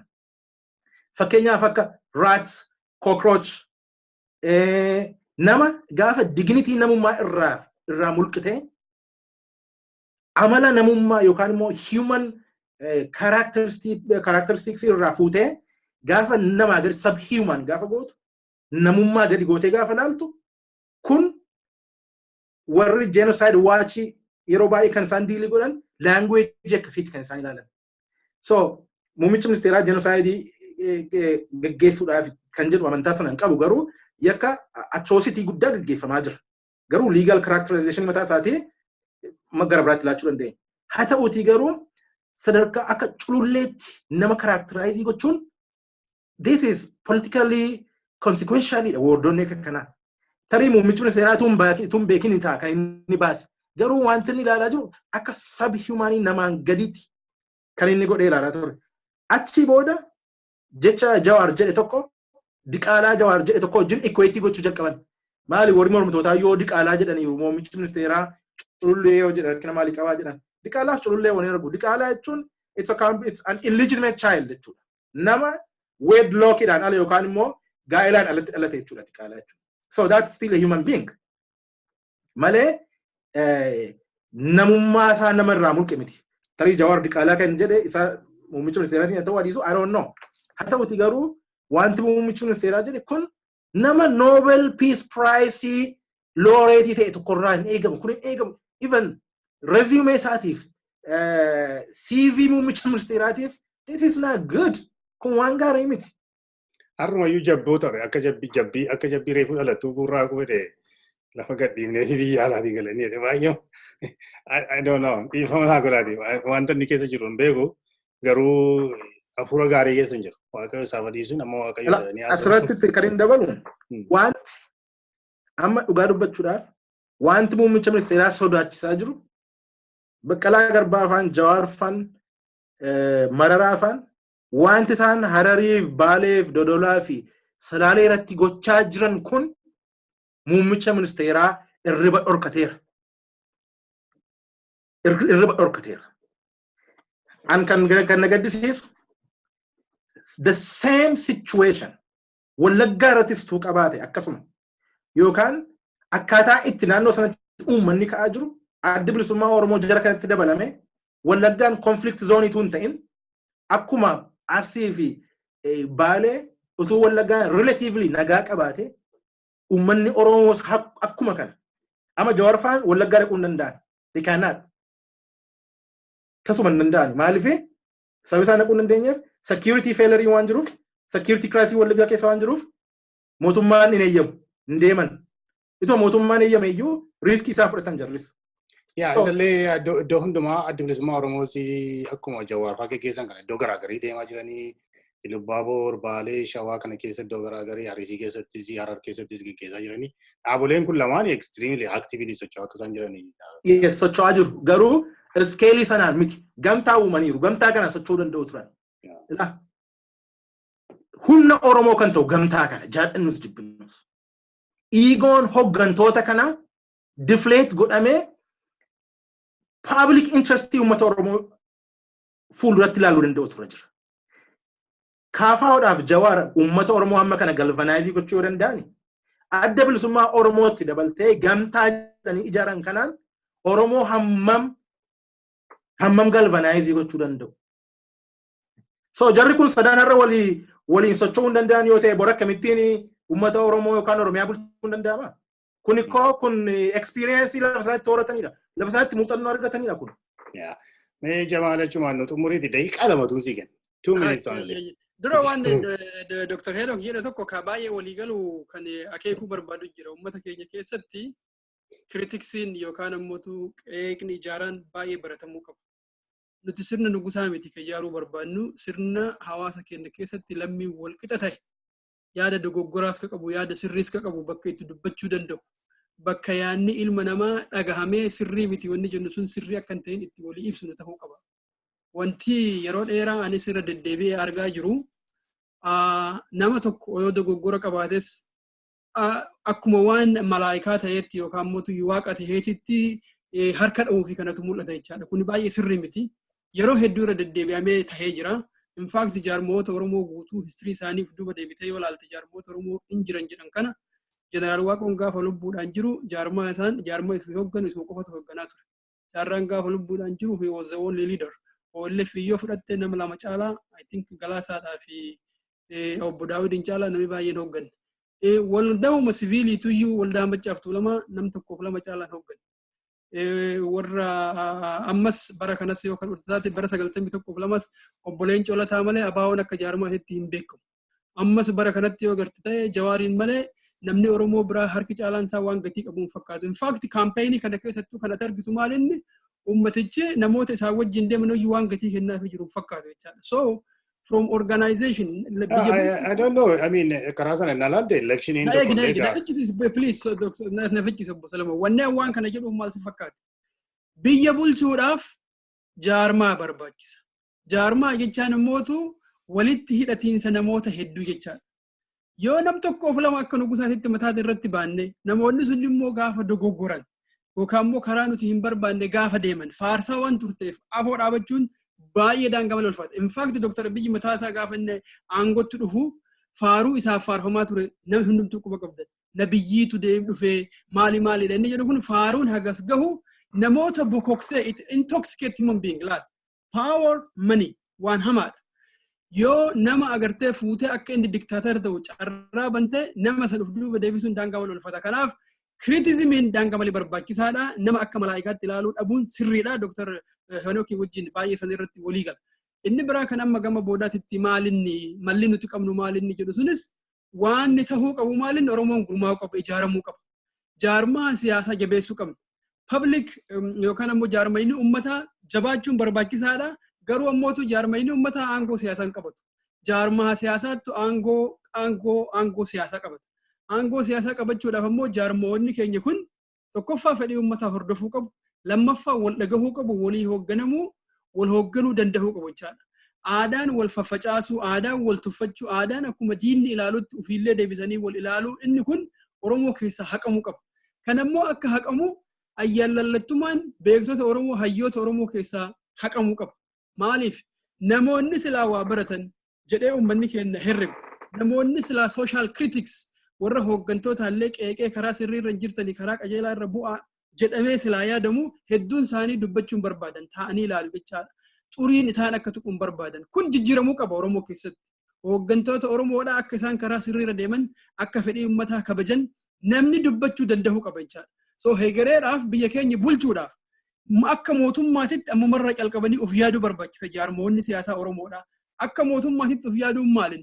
Caasaa diinagdee akkam goona, kan fayyaa akkam goona, kan barnoota akkam goona, dippiloomaasii biyya alaa akkam goona, humna waraanaa akkam ejju, humna security akkami ajenya yaanni jedhu hooggantoota Oromoo hunda keessa mataan sun jiraachuu qaba jechaadha. Akka nama mootummaa ijaaruu deemu.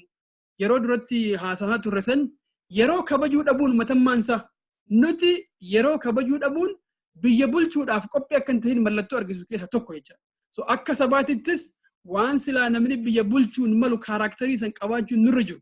Jaarmaa keessattis akka dhuunfaattis hanga dandahameen gamas deemuun nurra jira. Furmaanni humna jaarmaa siyaasaa ijaaruudha. Humna uummataas akkasuma ijaaraa deemu. So yoo garasitti hin ijaaramaa hin deemin hiriiruma qofa bahuudhaan at the end of the day you cannot have political power. Otoo akkas ta'e taate already bara Muhammad Dabarekame 2018 qeerroon Oromoodhaa jaarmaa siyaasaa taatee jiraatte sila aangoo ishiitu qaba. Garuu jaarmaa siyaasaa waan isaan hin tahiniif mootummaa jaarmaa siyaasaa tokko aangoo irraa buusanii jaarmaa siyaasaa biroo aangootti fiduu qofa hojiin jiraataa jechaadha. Kanarraa jijjiiramuun daangaa malee barbaachisaadha. I think that is very important to think about. Itti yaaduun nurra jira waan kana sirriitti. Ammas ijaaramuu qabna. Biyya alaatiif biyya keessattis ijaaramuu qabna. Yeroon ammaa kun bara nama 2016-17 fakkaata jechaadha. Amma Oromoodhaaf akka naa galutti. Biyya keessattis biyya alaattis deebinee reorganize of goone mootummaan kun mootummaa sirrii akka hin tahin mootummaa uummata Oromoo bakka bu'u akka hin taane akka addunyaan itti hubatte dogoggora ta'uu ibsuu danda'uu qabna jechaadha. Keessattuu biyya alaa keessatti otoo uummanni keenya ajjeefamu otoo buqqaafamu kumaatamaan amma naannoo Wallaggaati achi baqatanii cinaadhaan Suudaan cinaadhaan Baniishaangul bakka biraatti akkasitti baqachuun itti fufataanaan balleessaan keenya jechaadha. Kanaaf warri biyya alaa jirrullee addunyaa guutuutti kaanee wal qabannee uummata keenyaaf falmu warra biyya alaatittis beeksisu mootummaan kun akka isin yaaddan akka isin jettan namni afaan Oromoo dubbatu aangoo irra jiraate bu'aa uummata Oromooti fedhii uummata Oromoo hordofaa waan hin jirreef uummata ajjeesaa hidhaa waan jiruuf sirrii miti wanni tahaa jiru qabeenya keessaniin hin deeggarina liqaa itti kennitan kanas dhaabuu qabdu yookaan immoo mootummaan dhufaa sirreessu dhiibbaa irra godhuu qabdu jennee reorganize of goonee deebinee ijaaramnee qabsoon itti fufuu qaba biyya keessaaf biyya alaatti illee ani kanaatu natti mul'ata. Tole egaa baay'ee galatoomaa obboloota koo egaa iddoo garaagaraatti walgahii garaagaraa akka gaggeessaa jiran namni baay'inaan akka yaa'aa jiru nagarra.